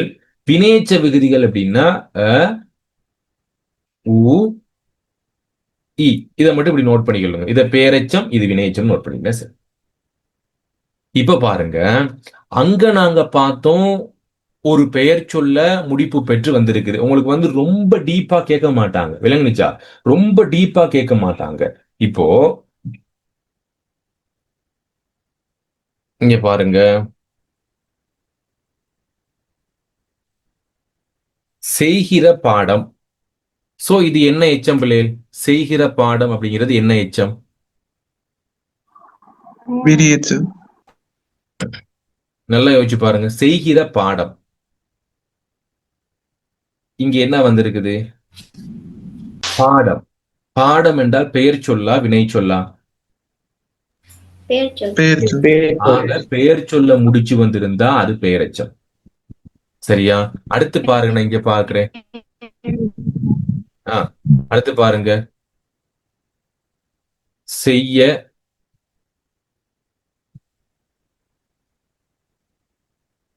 செய்ய நினைத்தேன். சோ இப்ப பாத்தீங்க அப்படின்னா நினைத்தேன் என்பது என்ன சொல்? வினைச்சொல். வினை சொல். ஆக என்னத்தை கொண்டு முடிஞ்சிருக்கு? வினை சொல்ல. ஆக முன்னுக்கு இருக்கக்கூடிய இந்த எச்ச சொல் ஒரு பெயர் சொல்ல கொண்டு வந்திருந்தா அது பெயரெச்சம், ஒரு வினை சொல்ல கொண்டு முடிஞ்சிருந்தா அது வினையச்சம். அவ்வளவுதான் பிள்ளை. இது கிளியரா? அதுக்கு 3 காலம் அதெல்லாம் இருக்கு. பட் உங்களுக்கு என்னத்தை கண்டுபிடிக்க சொல்லுவாங்கன்னா இது பெயரெச்சமா வினையச்சமா, அவ்வளவுதான் கேள்வி. சோ இதை விட உங்களுக்கு பெருசா கேட்க மாட்டாங்க. உங்களுக்கு வந்து ரொம்ப தெளிவு வேணும் அப்படின்னா மட்டும்தான் இது. அது செய்ய, செய்து, செய்தால் அப்படிங்கிற விகுதிகளை பெற்று வரும். அதே மாதிரி இங்க பாருங்க, பாடி முடித்தேன். சோ பாடி அப்படிங்கிறது வந்து ஒரு எச்சமா இருக்கும். ஓடி, காட்டி, இப்படியான நாங்க அதுல பார்த்தோம். பார்த்து, வந்து, கண்டு, நினைத்து, எடுத்து அப்படின்னு சொல்லி எங்களுக்கு வரும். பட் இதெல்லாம் நீங்க ஒன்றுமே யோசிக்க தேவையில்ல. இப்போ உங்களுக்கு தெரிஞ்சிருக்க வேண்டியது 2 விஷயம். ஒரு பெயர் சொல்ல முடிஞ்சு வந்திருந்தா அது பெயரெச்சம், ஒரு வினை சொல்ல கொண்டு வந்திருந்தா அது வினையச்சம். அப்ப நாங்க எச்சத்துல 2 விஷயம் பார்த்திருக்கிறோம். பெயரெச்சம், வினையச்சம் அப்படிங்கிற 2 விஷயத்த நாங்க பார்த்திருக்கோம். கிளியரா பிள்ளைகள்? இது குறிப்பு குறிப்பு அப்படின்னு ஒண்ணு இருக்குது பிள்ளைகள். குறிப்பு பெயரெச்சம், குறிப்பு வினையச்சம் அப்படிங்கிற 2 விஷயம் இருக்கு. இது வந்து குறிப்பு பெயரெச்சம் என்பது காலத்தை குறிப்பால் காட்டக்கூடியது. இங்க வந்து எங்களுக்கு வெளிப்படையா தெரியாது. நல்ல மாணவன் அப்படிங்கிறது வந்து பாத்தீங்கன்னா எங்களுக்கு குறிப்பு பெயரெச்சம்னு சொல்றாங்க. ஆனால் இது தற்காலத்துல இல்ல. சரியா? இங்க நல்லா பார்த்துக்கொள்ளுங்க. நல்ல மாணவன் அப்படிங்கிறது, நல்லங்கிறது வந்து எங்களுக்கு அடையாகவும், மாணவன் அப்படிங்கிறது ஒரு பெயர் சொல்லாம மட்டும்தான் இங்க வந்திருக்குது. தற்காலத்துல யாருமே குறிப்பு பெயரெச்சத்தை பயன்படுத்துறதே இல்லை. இது குறிப்பு பெயரெச்சமாண்டே தெரியாது. விலங்குச்சு நான் சொல்றது. ஆக நேற்றும் நல்ல மாணவன், இன்றும் நல்ல மாணவன், நாளையும் நல்ல மாணவன் அப்படின்னு சொல்லி குறிப்பு பெயரெச்சம் சம்பந்தமா தொல்காப்பியம் எங்களுக்கு சொல்லுது. ஆனால் தற்காலத்துல குறிப்பு பெயரெச்சம் பயன்பாட்டுல இல்ல. பட் இது ஒன்று இருக்குது அப்படிங்கறத மட்டும் ஞாபகம் வச்சுக்கொள்ளுங்க. சோ உதாரணத்துக்கு சிறந்த மாணவன், பெரிய பிள்ளைகள். சோ இது 3 காலத்தை உணர்த்து வரும். அவ்வளவுதான் இந்த குறிப்பு பெயரெச்சம். தற்காலத்துல இல்ல. இப்படி அடைகளையும் ஒரு பெயர் சொல்லையும் பெற்று வந்தா அது குறிப்பு பெயரெச்சம். இவ்வளவுதான். சோ அடுத்துக்கு போயிருவோம் நாங்க. குறிப்பு வினையச்சம் இருக்குது. அதுவும் பாத்தீங்கன்னா அடைகளை மெல்ல பேசினான், விரைவாக நடந்தான். எப்படி வந்திருக்கும் பாத்துங்க. குறிப்பு பெயரெச்சம் அப்படிங்கிறது இன்னைக்கு நாங்க எப்படி பயன்படுத்துறோம்? ஒரு வினை அடையாக வருது இல்ல. இந்த வினை அடைய தான் ஆரம்ப காலத்துல பெயரடையையும் வினை அடையையும் ஆரம்ப காலத்துல என்னன்னு சொல்லியிருக்கிறாங்க பிள்ளைகள்? குறிப்பு பெயர் எச்சம்னு சொல்லியிருக்கிறாங்க. குறிப்பு பெயரெச்சம், குறிப்பு வினையச்சம். இது 2 விளங்குனிச்சா உங்களுக்கு? இது 2 விளங்குனிச்சா பிள்ளைகள்? தற்காலத்துல என்னன்னு பயன்படுத்துறோம்? அது அடைகள்னு பயன்படுத்துறோம். தற்காலத்துல அது இல்ல. அப்ப மேலையும் கொடுத்திருக்கிறான், குறிப்புல கொடுத்திருக்கணும் தெரியல. கொடுக்கல. சோ கொஞ்சம் நோட் பண்ணிக்கொள்ளுங்க. குறிப்பு வினையச்சம் தற்காலத்துல இல்ல அப்படிங்கிற மட்டும் முடிவு பண்ணிக்கிறேன்.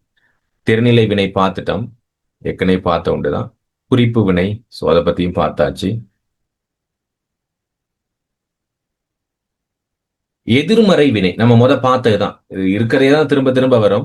எதிர்மறை உடன்பாடு எதுல பார்த்தோம்? ஏவல்ல பார்த்தோமா இல்லையா? எதிர்மறை அப்படிங்கிறது ஒரு விஷயத்தை செய்யாதே அப்படிங்கிற. உடன்பாடுங்கிற ஒரு விஷயத்தை செய். அதே பார்த்ததுதான். ஆத் இல்லை மாட்டு. இந்த ஆ தேவல்ல. சோ அப்படிங்கிறது ஒரு சில நேரத்துல வரும். வரா, நிக்கா, போகா. இது பெரும்பாலும் யாழ்ப்பாண மக்கள் பயன்படுத்துறீங்களா பிள்ளைகள்? இந்த அப்படிங்கிற விகுதிய வரா வரா அப்படின்னா வராது அப்படிங்கிறது பயன்படுத்துறாங்களா? யாராவது ஜப்னா சைடு இருக்கீங்களா? பெருசான யூஸ் பண்றல சார். பெருசா யூஸ் பண்றது இல்ல. தற்காலத்துல பெரும்பாலும் நிலைப்பாட்டுல இல்லாத வராத, நிக்காத அப்படின்னு பயன்படுத்துறோம். ஆகா, இந்த ஆத் அப்படிங்கிறது. பட் செயல்கள்ல பயன்படுத்துறோம். ஸோ ஒரு சில கவிதை எழுதுறப்ப வரா அப்படின்னு சொல்லி பயன்படுத்த. வராண்டா வராத, நிற்காத, போகாத என்று சொல்லி கவிதைகள், பாடல்கள்ல மட்டும் பயன்படுத்துறாங்க. தற்கால பேச்சு வழக்குல இது வந்து இல்ல. பட் எங்களுக்கு இதை 3 மட்டும் ஞாபகம் இருந்தா போதும். ஆத், இல்லை, மாட்டு அப்படிங்கிற 3 பயன்படுத்தி நாங்க ஒரு பாசிட்டிவ் ஃபார்மா நெகட்டிவ் ஃபார்மா மாத்தலாம். அதான் செய்ய மாட்டேன், போக மாட்டேன், போகவில்லை, படிக்கவில்லை. அப்ப ஆத் செய்யாத, செய்ய மாட்டேன், இல்லை, செய்யவில்லை அப்படின்னு சொல்லி நாங்க பயன்படுத்துறோம். உடன்பாடு அப்படின்னா கவிஞர் அழகிய கவிதை இயற்றினார். ஏன் இந்த வினாவை நான் இங்க கொடுத்தேன் அப்படின்னா, பிள்ளைகள் உங்களுடைய எக்ஸாம் பேப்பர்ல பாருங்க, இங்க கொடுத்திருக்கேன்னா தெரியல, கண்டிப்பா ஒரு வினா வந்து கொண்டிருக்கு. எதுல வரும்? இந்த பகுதி 2ல வர்ற 8, 9வது வினாவாக உங்களுக்கு என்ன வரும் என்றால், உடன்பாட்டினை எதிர்மறையாக மாற்றுக. ரொம்ப ரொம்ப ஈஸியான வினா. ஆனா அதையே சில பேர் விட்டுட்டு வந்துருவாங்க. இல்லைங்கச்சா, என்ன உடன்பாடு இல்லைங்களப்பா, அது படிப்பிப்பேன். அதுதான் உங்களுக்கு நான் முக்கியமா படிப்பிக்க வேண்டியது. செய்வினை செயற்பாட்டு வினை தான் கூடுதலா படிப்பிப்பேன். இந்த பாருங்க அடுத்து வச்சிருக்கிறோம், அதெல்லாம் இன்னைக்கு பார்க்க போறோம். அததான் கூடுதலா படிப்பிப்பேன். அது ஒரு முக்கியமான வினா. அப்ப முதலாவது உடன்பாட்டு எதிர்மறைனா, நான் பாடசாலைக்கு சென்றேன் அப்படிங்கிறது உடன்பாடு. சோ இதை நான் எதிர்மறையா மாத்திரன்னு எப்படி பிள்ளை மாத்தலாம்? நான் செல்லவில்லை. நான் பாடசாலைக்கு சென்றேன், நான் பாடசாலைக்கு செல்லவில்லை. விளங்குதா? சோ இப்படி உடன்பாடை எதிர்மறையா மாத்துறதுல 2 புள்ளி தான். பட் எங்களுக்கு முக்கியமான ஒரு வினா, ஈஸியா எடுத்துக்கலாம் 2 புள்ளிகளை. அப்ப அதை பார்த்துக்கொள்ளுங்க. உடன்பாட்டு எதிர்மறை. இப்போ பார்க்க போறதுதான் பிள்ளைகள் முக்கியமான ஒரு பகுதி, செய்வினையும் செயற்பாட்டு வினை. அதுக்கு முன்னாடி நான் உங்களுக்கு 2 விஷயத்தை ஞாபகப்படுத்திடுறேன். 2ஆம் வேற்றுமை உருபு என்னன்னு சொல்லுங்க பிள்ளை பார்ப்போம். வேற்றுமை உருபு பிள்ளைங்களப்பா இல்ல, 2ஆம் வேற்றுமை உருபு யாருக்கு தெரியும்? சரியா சொல்லுங்க. இல்ல ஐ. அப்ப நான் வேற்றுமை உங்களுக்கு படிப்பிக்கல, தான் ஒரு சின்ன பிரச்சனை ஆயிடுச்சு எங்களுக்கு. கண்டிப்பா அந்த ஞாயிற்றுக்கிழமை நாங்க அந்த கிளாஸை போட்டு முடிச்சு கொள்ளும் பிள்ளைகள். வேற்றுமைகள், சார்பெழுத்து, வாக்கியங்கள் ஒரு சின்ன பகுதி முடிக்க இருக்கு, அவ்வளவுதான். அது கிரேட் லெவல் பிள்ளைங்களப்பா. வேற எதுவும் பார்க்க இருக்குதா? வேற்றுமையை எதுவும் ஈஸியா பாடமாக்குறது? ஈஸியா பாடமாக்குறது ஓகே, நான் சொல்றேன். உங்களுக்கு ஞாபகம் வச்சு கேளுதான்னு பாருங்க. சரியா, நான் உங்களுக்கு சொல்றேன், ஞாபகம் வச்சு கேளுதான்னு பாருங்க. முதலாவது ஐ. சரியா, ஐ. ஆல், ஆண், ஒடு, ஓடு. சரியா, அதுக்கு நான் உங்களுக்கு இப்படி ஞாபகம் வச்சுக்கலாம். நான் ஒரு மெத்தட் எப்படி யூஸ் பண்ணுவோம் அப்படின்னா, நான் அந்த வேற்றுமையை காட்டுறேன், ஒரு நிமிஷம் இருங்க. உங்களோட விரல்களை வச்சே நீங்க ஞாபகம் வச்சுக்கொள்ளலாம். அது அப்படித்தான் நான் காட்டியிருக்கிறேன். பட் அது எந்த அளவுக்கு உங்களுக்கு பொருத்தமா, அது உங்களுக்கு ஞாபகம் வச்சு கேளுங்க. ஒவ்வொருத்தருக்கும் ஒவ்வொரு மாதிரி தானே. வெயிட்,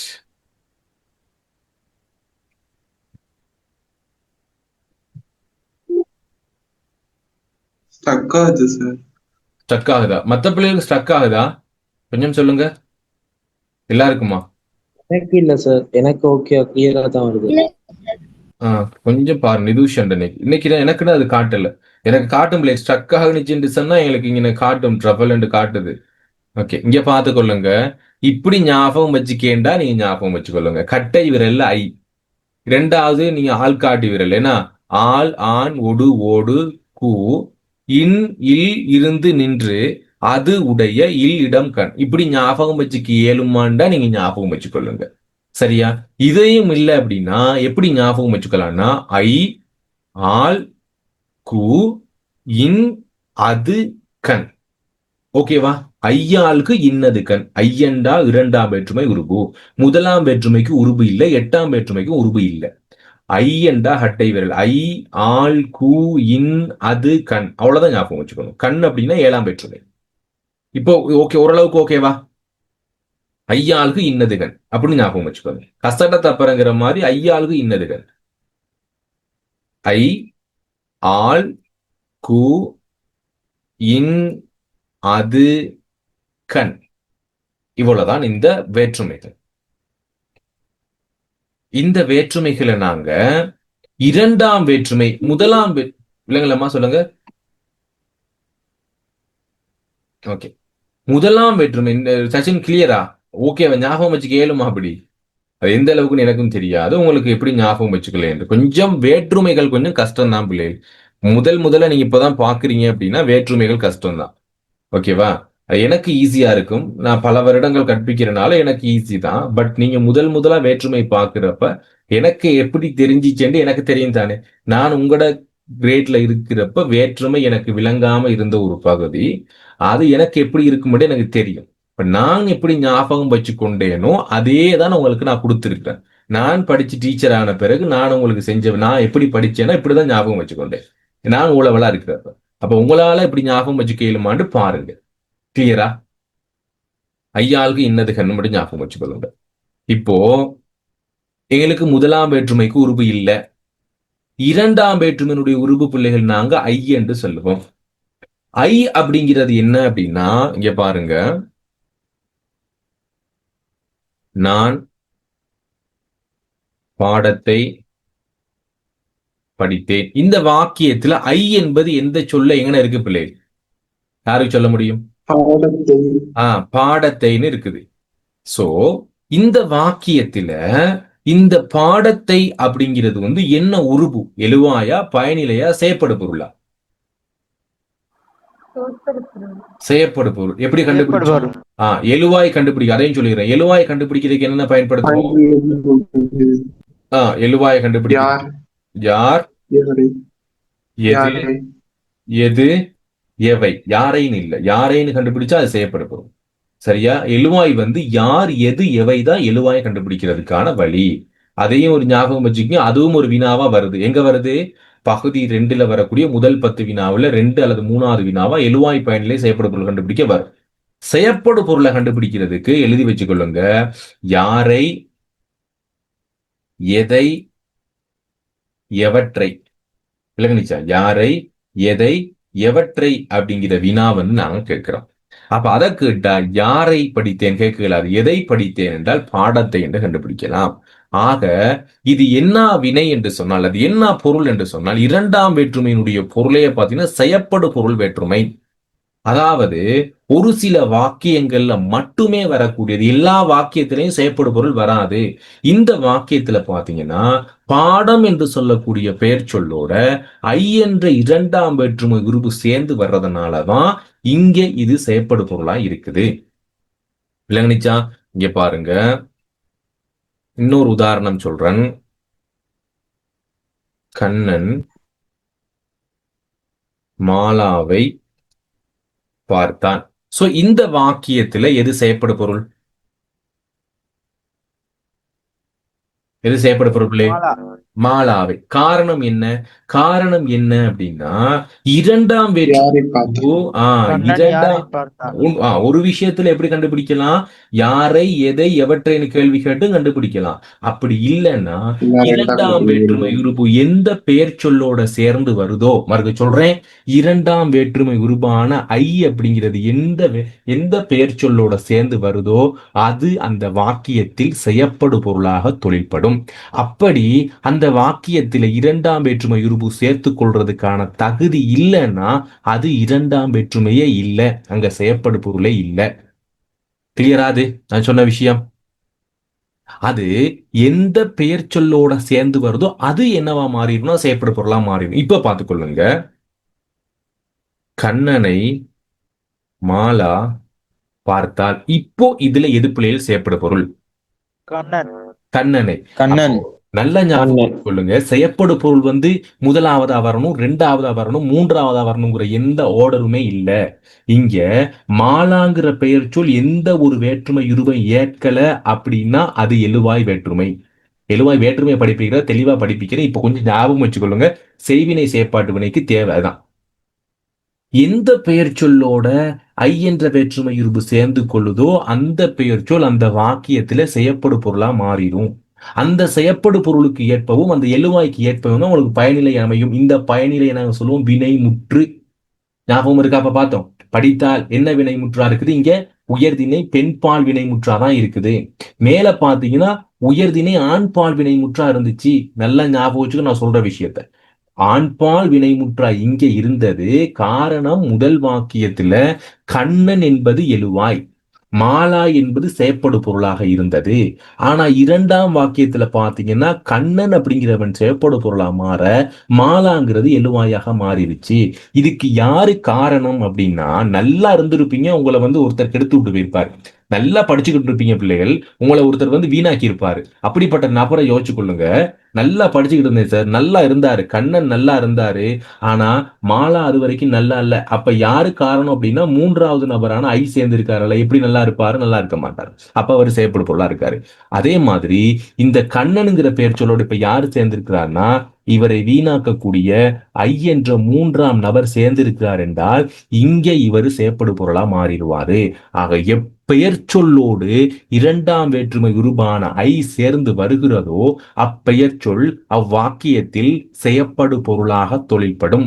கிளியரா பிள்ளைகள் இந்த விடயம்? இல்ல கிளியராப்ப? ஓகே, இப்ப கிளியர். ஓகே, இது தெளிவா இல்லைன்னா எனக்கு அடுத்து விளங்காது. ரைட், இப்போ இதெல்லாம் delete பண்றேன். ஐங்கிற வேற்றுமை உருப பார்த்துட்டோம்.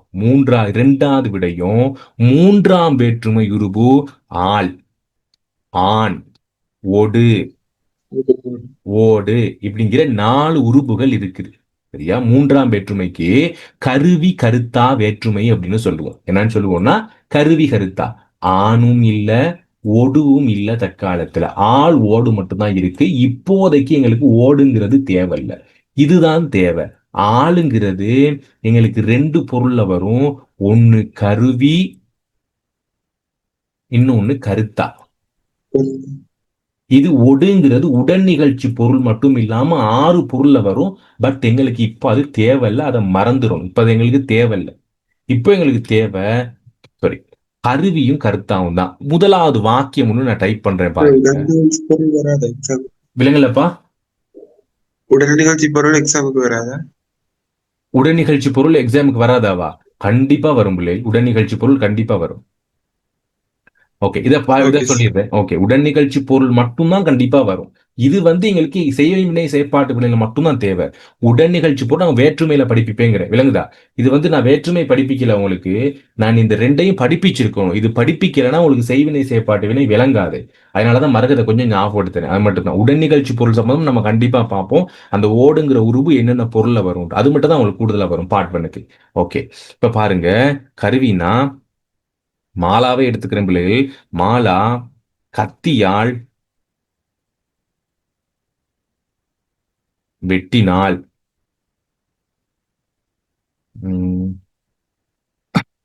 கம்பரால் எழுதப்பட்ட கவிதை. இப்போ இங்க நான் 2 வாக்கியம் எழுதியிருக்கேன். சுருக்கமா சொல்றேன், ஞாபகம் வச்சுக்கொள்ளுங்க. 2 வாக்கியத்துல முதல் வாக்கியம் பாத்தீங்கன்னா மாலா கத்தியால் வெட்டினாள். ஏன்னா இங்க என்ன உருபு பிள்ளைகள்? ஆள் அப்படிங்கிற உருபு. ஆள் அப்படிங்கிற மூன்றாம் வேற்றுமை உருபானது ஒரு பெயர் சொல்லோட சேர்ந்து வந்தா அப்பெயர் சொல் அவ்வாக்கியத்தில் ஒரு கருவியாகவோ கருத்தாவாகவோ செயல்படும். இப்போ கத்தி என்பது ஒரு கருவி, ஒரு டூல். மாலா கத்தியால் வெட்டினா, கத்திங்கிற ஒரு கருவியோட மூன்றாம் வேற்றுமை உருபு ஆள் சேர்ந்து வர்றதுனால இதை நாங்க கருவி கருத்தா வேற்றுமை 2ஐயும் சேர்ந்தே தான் சொல்லுவேன். ஏனென்றால் அதை அங்க சொல்றதுக்குனால. இப்ப இங்க முதலாவது கருவி வேற்றுமை. இதை பாருங்க, கம்பர் என்று சொல்லக்கூடிய ஒரு நபரால் எழுதப்பட்ட கவிதை. கம்பரால் எழுதப்பட்ட கவிதை அப்படின்னா கம்பர் அப்படிங்கிற நபர் அல்லது ஒரு பெயர் சொல்லோடு ஆள் அப்படிங்கிற மூன்றாம் வேற்றுமை உருபு சேர்ந்து வந்திருக்கிறதுனால இங்க கருத்தா வேற்றுமை. சாவியால் கதவை திறந்தேன், கத்தியால் மரத்தை வெட்டினேன். இல்லைங்கச்சா பிள்ளைகள்? சோ இப்படி எல்லாம் ஒரு கருவி வந்திருந்தா கருவி வேற்றுமை, கருத்தா வந்திருந்தா கருத்தா வேற்றுமை. இப்ப இந்த கருவி கருத்தாங்கிற விஷயம் விளங்கிச்சா?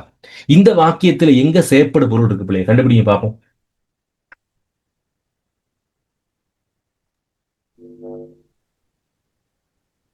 எது செயற்பட பொருள் இதுல? இப்ப கவிதை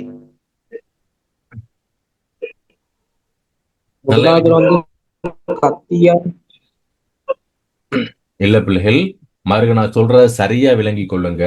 நான் சொன்ன விஷயம் இரண்டாம் வேற்றுமை உருபு ஐ எந்த வாக்கியத்துல சேர்ந்து வருதோ அது மட்டும்தான் செயற்படு பொருள் உடைய வாக்கியம்.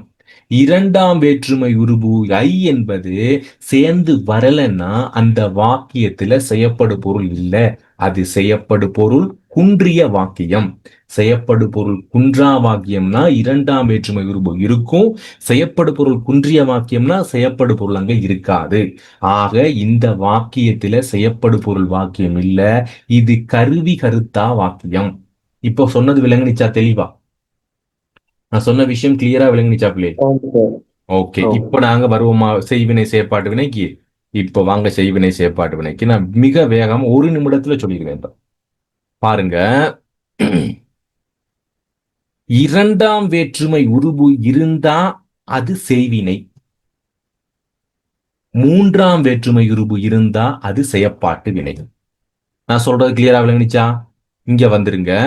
செய்வினை அப்படிங்கிறது இரண்டாம் வேற்றுமை உருபு இருந்தால் அது செய்வினை. தம்பி வீட்டை கட்டினான். இங்க தம்பி என்று சொல்லக்கூடிய பெயர்ல இந்த வீட்டை என்று பார்த்தோம். வீடு என்று சொல்லக்கூடிய பெயர் சொல்லோட இரண்டாம் வேற்றுமை உருபு ஐ என்பது சேர்ந்து இருக்குதுன்னா அது செய்வினை. கீழே பாருங்க, தம்பி என்னால் பாடம் என்னால் படிக்கப்பட்டதுண்ட மூன்றாம் வேற்றுமை உருபு ஆள் சேர்ந்திருந்தா அது செயற்பாட்டு வினை. இப்ப ரெண்டுக்குமான வித்தியாசத்தை நாங்க பார்க்க போறோம். எப்படி பார்க்க போறோம் அப்படின்னா, அந்த வாக்கியத்தையே போடுவோம். எதை? தம்பி வீட்டை கட்டினான் அப்படிங்கிறதே போடுவோம். இதை மட்டும் கொஞ்சம் கூடுதலா விளங்கி கொண்டு இதோட இன்னைக்கு முடிச்சு கொள்ளும் பிள்ளைகள். ஏனைய பகுதிகளை பார்ப்போம். இன்னைக்கு இந்த செய்வினை செயற்பாட்டுன்னு இன்னைக்கு முடியும். தம்பி வீட்டை கட்டினான்.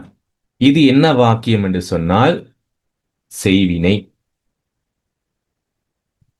வீடு தம்பியால் கட்டப்பட்டது என்பது செயற்பாட்டு. ஓகேவா? இப்போ இங்க பார்த்து கொள்ளுங்க.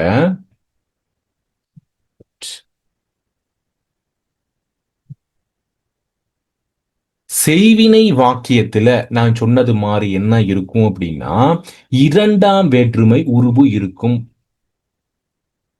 செயற்பாட்டு வினையில என்ன இருக்கும் அப்படின்னா, மூன்றாம் வேற்றுமை உருபு இருக்கும். செய்வினை இரண்டாம் வேற்றுமை உருபு இருந்தாலே அது செய்வினை, மூன்றாம் வேற்றுமை உருபு இருந்தா அது செயற்பாட்டு வினை. இப்போ என்ன கேள்வி வரும்னா, மேலே கொடுக்கப்பட்டிருக்கிற செய்வினை வாக்கியத்தை செயற்பாட்டு வினையா மாத்துங்கன்னு தான் கேட்பாங்க. எப்படி மாத்தலாம் அப்படின்னா, முதலாவது வாக்கியத்துல பாருங்க பிள்ளைகள், எது எழுவாய்? எது எழுவாய்? தம்பி. தம்பி. எப்படி? யார் கட்டினானுங்கிற வினாவுக்கு வரக்கூடியது தம்பி. இரண்டாவது வாக்கியத்துல எது எழுவாய்?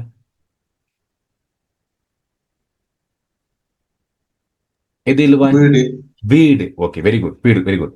இப்ப பாருங்க, முதலாவது வாக்கியத்துல செயப்படு பொருளாக இருந்த, இது செயப்படு பொருள் தானே? முதலாம் வாக்கியத்துல செயப்படு பொருளாக இருந்த இந்த வீடு செயற்பாட்டு வினையா மாறுறப்ப எழுவாயாக மாறும். முதலாம் வாக்கியத்துல எங்களுக்கு செயப்படு பொருளாக இருந்த இந்த சொல் வீடு என்ற சொல் செயற்பாட்டு வினையா மாறுறப்ப எழுவாயாக மாறணும்.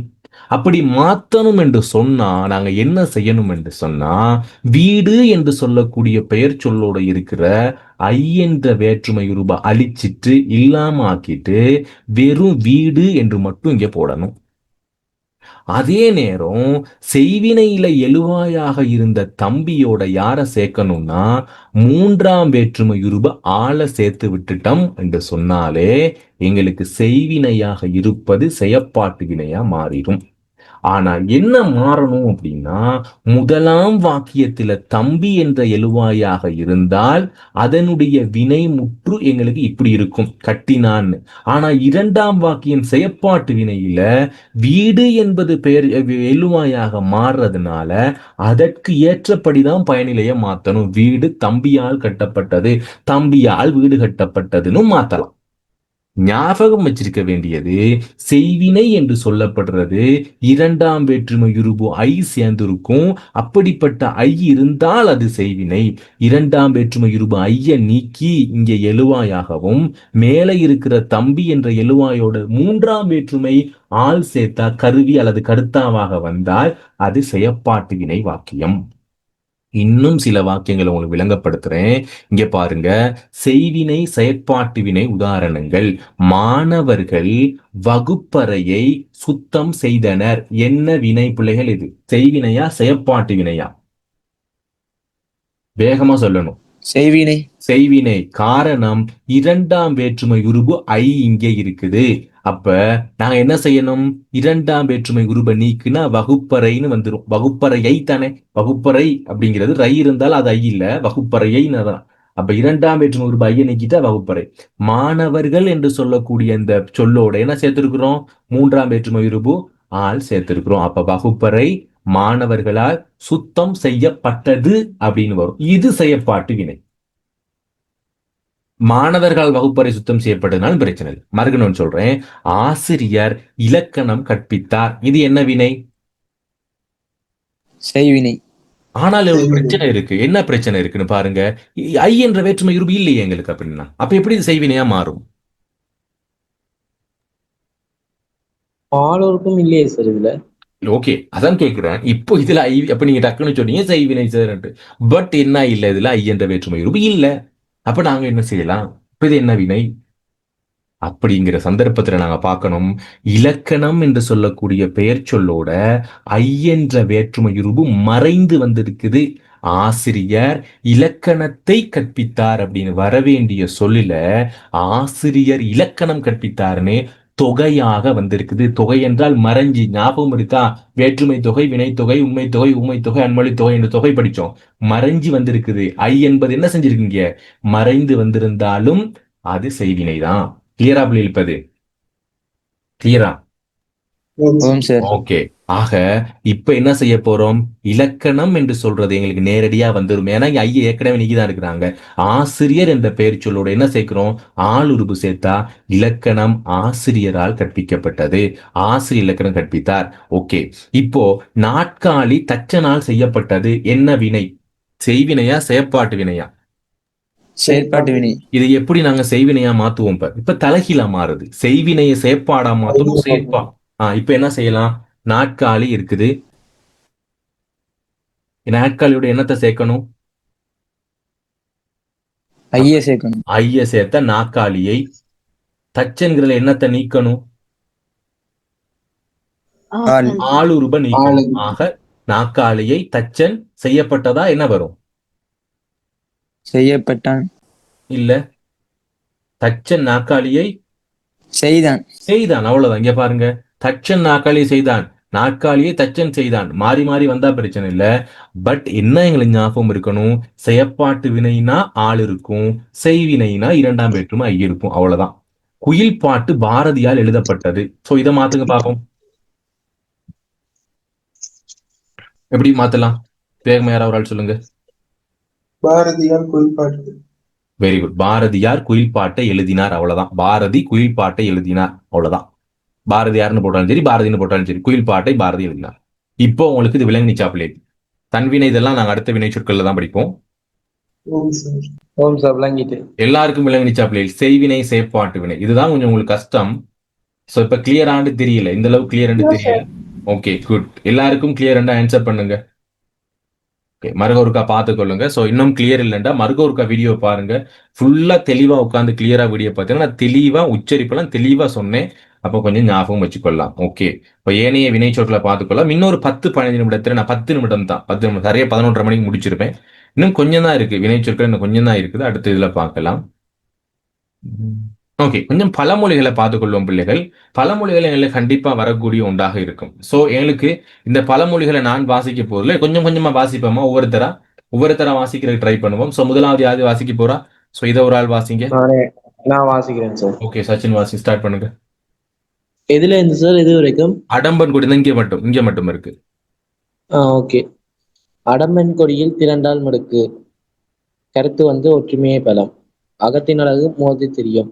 கருத்து முகம் உள்ளதின் இயல்பை தெரிவிக்கும். அளவுக்கு மிஞ்சினால் அமிர்தமும் நஞ்சு. கருத்து எதையும் அளவோடு அனுபவித்தல் வேண்டும். அழுத பிள்ளை பால் குடிக்கும். கருத்து முயற்சியுடையவர்கள் பயன்பெறுவர். அணை கடைந்த வெள்ளம் அழுதாலும் நஞ்சு. நடந்து முடிந்த செயலை பற்றி சிந்தித்து பயனில்லை. அன்பான சிநேகிதனை ஆபத்தில் அறியலாம். நட்பின் சிறப்பு. அஞ்சியவன் கண்ணுக்கு ஆகாயமெல்லாம் பேய். பயம் உள்ளவனுக்கு எதை கண்டாலும் பயம். Okay, thank you. அடுத்த ஒரு ஆள் வாசிங்க பாப்போம். அடுத்து யார் வாசிக்கிறா இது வரைக்கும்? ஓகே. அறையில் ஆடியபின் அம்பலத்தில் ஆட வேண்டும். பயிற்சி இல்லாமல் எதையும் செய்யக்கூடாது. அரசன் அன்று கொள்ளும் தெய்வம் நன்று கொள்ளும். அரசன் உடனே தண்டிப்பான், தெய்வம் நாளாக நாளாக தண்டிக்கும். அச்சாணி இல்லதேர் முச்சாணும் ஓடாது. முக்கியமானவர் இன்றி எக்கர்மமும் நடைபெறாது. அடிநாக்கில் நஞ்சும் நுனிநாக்கில் அமிர்தமும். உள்ளொன்று வைத்துப் புறமொன்று பேசுதல். அடிமேல் அடி வைத்தால் அம்மியும் நகரும். விடாமுயற்சி வெற்றி அளிக்கும். அன்பான சிநேகிதனை ஆபத்தில் அறியலாம். உண்மையான நட்பு. ஓகேப்பா, தேங்க்யூ. அடுத்த ஒரு ஆள் வாசிங்கம்மா பாப்போம். நஜீலா வாசிங்க. ஹேண்ட் ரைஸ் பண்ணிருக்கீங்க.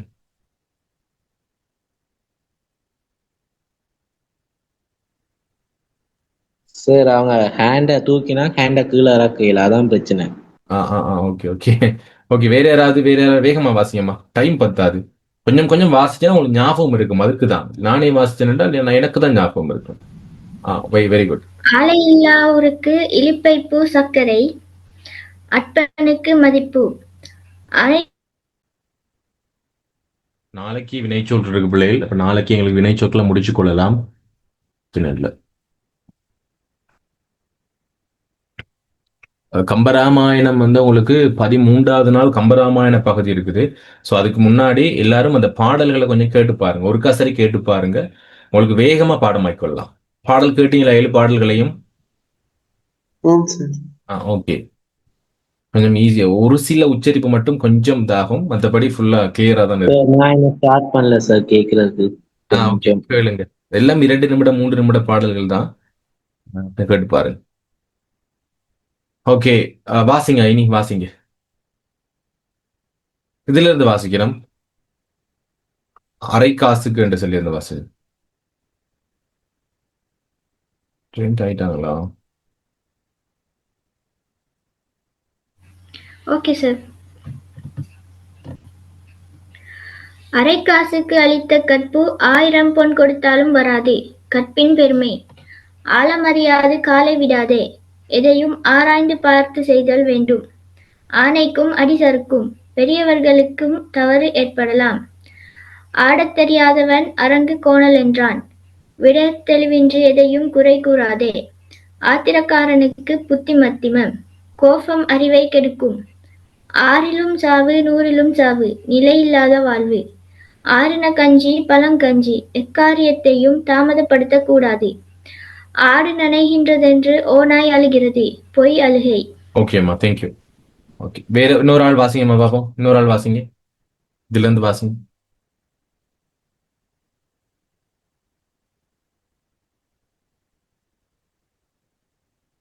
ஆனைக்கொரு காலம் பூனைக்கொரு காலம்.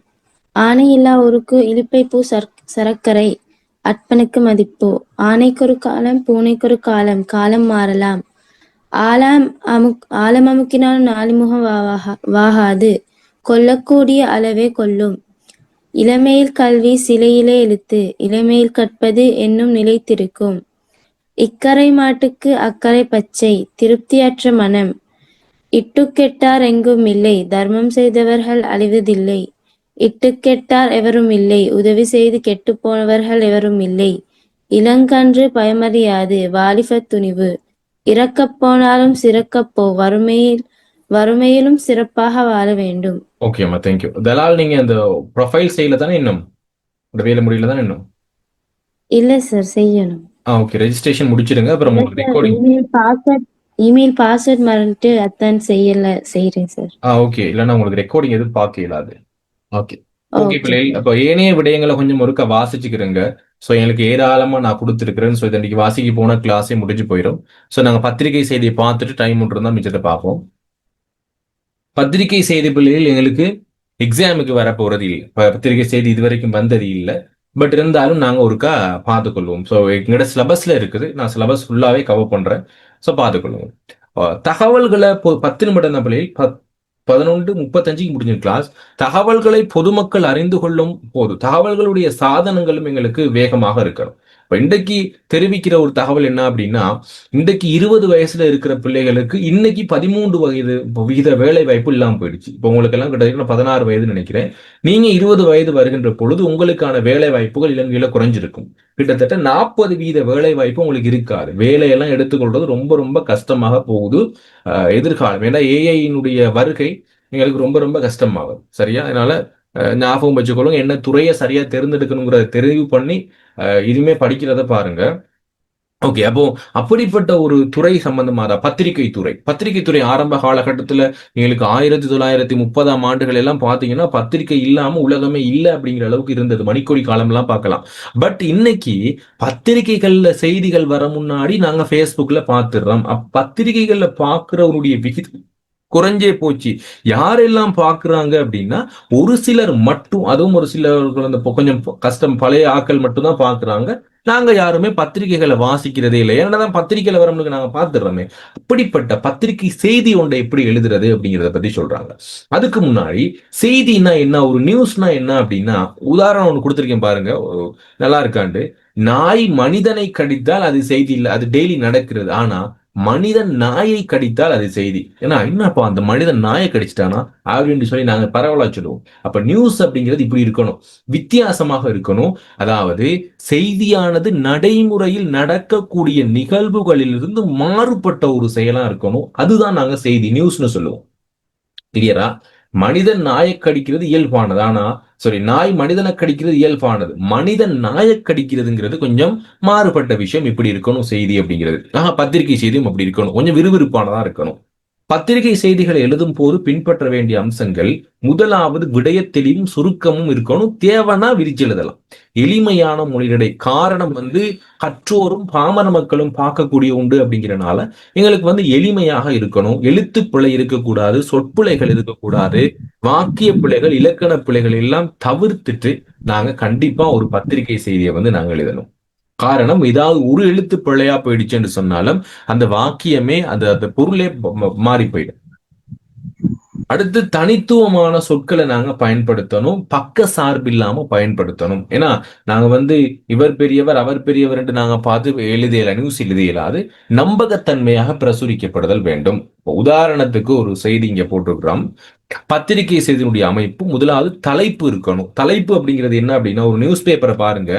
நான் கீழே கொடுத்துருக்கேன். ஓகே. இப்ப நியூஸ் பேப்பரை பாத்தீங்க அப்படின்னா எங்களுக்கு தலைப்பை மட்டுமே வாசிக்கிற சிலர் இருப்பாங்க. இப்ப நாங்கெல்லாம் ஆரம்ப காலத்துல டைம் இருக்கு, இப்ப காலேஜ்ல எல்லாம் இருக்கிறப்ப ஃபுல்லாவே எங்களுக்கு பத்திரிகைகள் சார்ந்து கண்டிப்பா படிச்சுதான் ஆகணும். காலேஜ்ல எல்லாம் கண்டிப்பா பத்திரிகை படிச்சுதான் ஆகணும். எங்களுக்கு நாங்க படிக்கிறப்ப எதை மட்டும் தான் வாசிப்போம், முக்கியமான விதிகள், ரஷ்யாவுடன் இலங்கைக்கு எந்த பிரச்சனையும் இல்லை, அப்ப அந்த விதிதான். பாடசாலைகள் இன்று மீளவும் ஆரம்பம், நீதிமன்ற உத்தரவை மீறி அரசினால் செயற்பட முடியாது, தேவைப்பட்டா மட்டும் இங்க பக்கத்துல இருக்கிறத பார்ப்போம், 6ஆம் பக்கத்துல வாசிப்போம். அந்த நியூஸ் நல்லா இருந்தா இங்க பாருங்க. அப்படி இல்லைன்னா அந்த நியூஸை பார்க்க மாட்டோம். ஆக ஒரு சிலர் நியூஸ்ல அங்க இருக்கக்கூடிய தலைப்பை மட்டுமே பார்க்கக்கூடியவங்களாக இருப்பாங்க. அப்படிப்பட்ட அவர்களுக்காகத்தான் தலைப்பு அப்படிங்கிறது முக்கியமானதாக இருக்கிறது. அப்ப தலைப்பு ஒரு முக்கியம். மேல பார்ப்போம். பத்திரிகை. அப்போ அடுத்து உடல் பகுதி முழுமையாக நாங்க சொல்லுவோம், ஒரு முகப்பு, ஒரு அறிமுகம் இருக்கணும், ஒரு உடற்பகுதி இருக்கணும், ஒரு முடிவுரை இருக்கணும். அப்படி இருந்தாதான் அதை நாங்க சொல்லுவோம் ஒரு பத்திரிகை செய்தி. அடுத்து பாருங்க, தலைப்பு. ஓகே. தலைப்பினுடைய எப்படி இருக்கணும் அப்படின்னா, ஒரு வினாவை எழுப்பக்கூடிய ஒன்றாக இருக்கலாம். தலைப்பு அப்படிங்கிறது ஒரு வினாவை எழுப்பக்கூடிய ஒன்றாக இருக்கலாம். எப்படி போட்டிருக்கேன் பாருங்க, இம்முறை யார் ஜனாதிபதி அப்படின்னா ஒரு வினாவாக எடுக்கிற ஒரு தலைப்பு எடுக்கலாம். உலகின் மூத்த மொழிகளில் தமிழ் மொழிக்கே முதலிடம் அப்படின்னு சொல்லி நாங்க ஒரு அறிவிப்பை கொடுக்கிற மாதிரி தலைப்பு எடுக்கலாம். தோட்ட தொழிலாளர்களின் சம்பள உயர்வு பற்றி ஜனாதிபதியிடம் பேச்சுவார்த்தை, மேதின கூட்டத்தில் அடிதடி அப்படின்னு சொல்லி அந்த தலைப்பை வாசிக்கிற பொழுது எங்களுக்கு எப்படி இருக்கணும் அப்படின்னா, கொஞ்சம் விறுவிறுப்பு தன்மை வாய்ந்ததாக அமைய வேண்டும். இது ஒரு தலைப்பு. முகப்பு எப்படி இருக்கணும்னா, இங்க பாருங்க, ஏன், என்ன, எப்பொழுது, எங்கே, எப்படி, யார் என்று சொல்லக்கூடிய கேள்விகளுக்கு விடை எங்களுக்கு கிடைக்கக்கூடிய ஒன்றாக எங்களுக்கு என்ன இருக்கணும்னா அந்த முகப்பு இருக்கணும். உதாரணத்துக்கு கீழே கொடுக்கப்பட்டிருக்கிற முகப்பை பாருங்க. இது ஒரு முகப்பு. இங்க சொல்லப்படுறது ஒரு முகப்பு எங்களுக்கு சொல்லப்படுது. இந்த முகப்புல எங்களுக்கு விளங்கல, பட் எங்களுக்கு வாசிக்க தெரிஞ்சா வாசிக்க வாசிச்சு பார்க்கலாம். இதுல யார், என்ன பிரச்சனை, ஏன், எப்போது, எங்க நடந்தது அப்படிங்கிற விடயத்தை எங்களுக்கு கொடுத்திருந்தாங்க அப்படின்னா அதை நாங்க முகப்புன்னு சொல்லுவோம். உடற்பகுதி அப்படிங்கிறது பின்னாடி எங்களுக்கு கொடுக்கப்பட்டிருக்கும், தெளிவாக கொடுக்கப்பட்டிருக்கும். முகப்பு தொகுதியில நாங்க சொன்ன விடயங்களை நாங்க தெளிவாக பார்த்தோம் என்றால் நாங்க அதை முகப்பு உடற்பகுதி என்று சொல்லுவோம். முடிவுரைங்கிறது சோ இந்த கடைசி நியூஸ்ல வந்து இது நடந்துச்சா நடக்கலையா, இப்ப இலங்கையினுடைய ஜனாதிபதி யார் என்றால் சோ அதுக்கான முடிவு வந்து இன்னைக்கு அனுரகுமார திசாநாயக்கா அப்படிங்கிற ஒரு முடிவு எங்களுக்கு வந்திருக்கணும். அடுத்து ஏன்னா அப்படி ஒரு முடிவு வந்துச்சுன்னா அதை நாங்க முடிவுரைன்னு சொல்லுவோம். ஒரு மாதிரி பத்திரிகை வாசிக்கிறேன் பாருங்க பிள்ளைகள். மாதிரி பத்திரிகை செய்தி ஒன்று, மத்திய மலைநாட்டில் எங்கே நடந்துச்சு. முதலாவது, கண்டி மாவட்டத்துக்குட்பட்ட பாரதி வித்யாலயத்தின் வருடாந்த மெய் வல்லுநர் போட்டி சம்பந்தமான ஒரு நியூஸ். போட்டி எதிர்வரும் 7/5/2025 அன்று இடம்பெற உள்ளது. பாடசாலையின் தலைவர் மதிப்புக்குரிய திரு கதிர்வேல் தலைமையில் விழாவானது பாடசாலை மைதானத்தில் காலை 10 மணிக்கு ஆரம்பமாகும். என்ன விடயம், எங்க நடக்கிறது, எப்போ நடக்கிறது அப்படின்னு சொல்லிட்டோம். இதுல சில வேணைய விடயங்கள் அறிமுகம் சொல்றோம் பாருங்க. இதுதான் எங்களுக்கு ஒரு முகப்பு சொல்லிட்டோம். சோ மேலதிக விவரம் சொல்றேன். குறிஞ்சி, முல்லை, மருதம் இல்லங்கள் முறையே சிவப்பு, பச்சை, நீலமாகிய நிறங்களில் அமைந்திருக்கும். இந்நிகழ்வின் பிரதம விருந்தினராக பாடசாலையின் முன்னாள் அதிபரும் இலங்கை சட்டசபை உறுப்பினருமான பழனி ஏகாம்பரம் அவர்கள் கலந்து கொள்வார். திகா அப்படி இல்ல, இவர் வந்து பழனி ஏகாம்பரம் சும்மா ஒரு பெயர் குறிப்பிட்டிருக்கு. அவருடன் சிறப்பு அதிதிகளாக வளையக்கல்வி பணிப்பாளர் திரு ஞானவேல் அவர்களும் பிரதேச அலுவலகர் திருமதி கண்ணம்மா முத்துசேகரம் அவர்களும் கலந்து கொள்வாங்க. இப்ப என்ன நிகழ்வு நடக்குது, எப்போ நடக்கின்றது, என்னென்ன தகவல்கள், இப்ப மேலதிக விவரங்களை நாங்க வாசிக்கிறதுண்டா எது மட்டும் தான் வாசிப்போம், கண்டிப்பா இதை மட்டும் வாசிக்கிறவங்களும் இருப்பாங்க. மேல இருக்கக்கூடிய தலைப்பை கொடுக்குற இல்ல மெய்வல்லுநர் விளையாட்டு அப்படின்னு போட்டிருந்தா அது காணல, டைப் பண்ணி இல்ல போடு. சோ அப்படி இருக்கு. இல்ல விளையாட்டு போட்டி சம்பந்தமான மேலதிக விவரங்கள் எங்க கொடுத்திருக்கும், உடல்ல கொடுத்திருக்கும். இல்ல விளையாட்டு போட்டி நிகழ்ச்சி நிரலில் அணிவகுப்பு மரியாதையுடன் தேசிய கொடி, பாடசாலை கொடி மற்றும் இல்லங்களின் கொடிகள் ஏற்றப்பட்டு சோ ஒரு சிலது இங்கே போயிடுச்சு பிள்ளைகள்.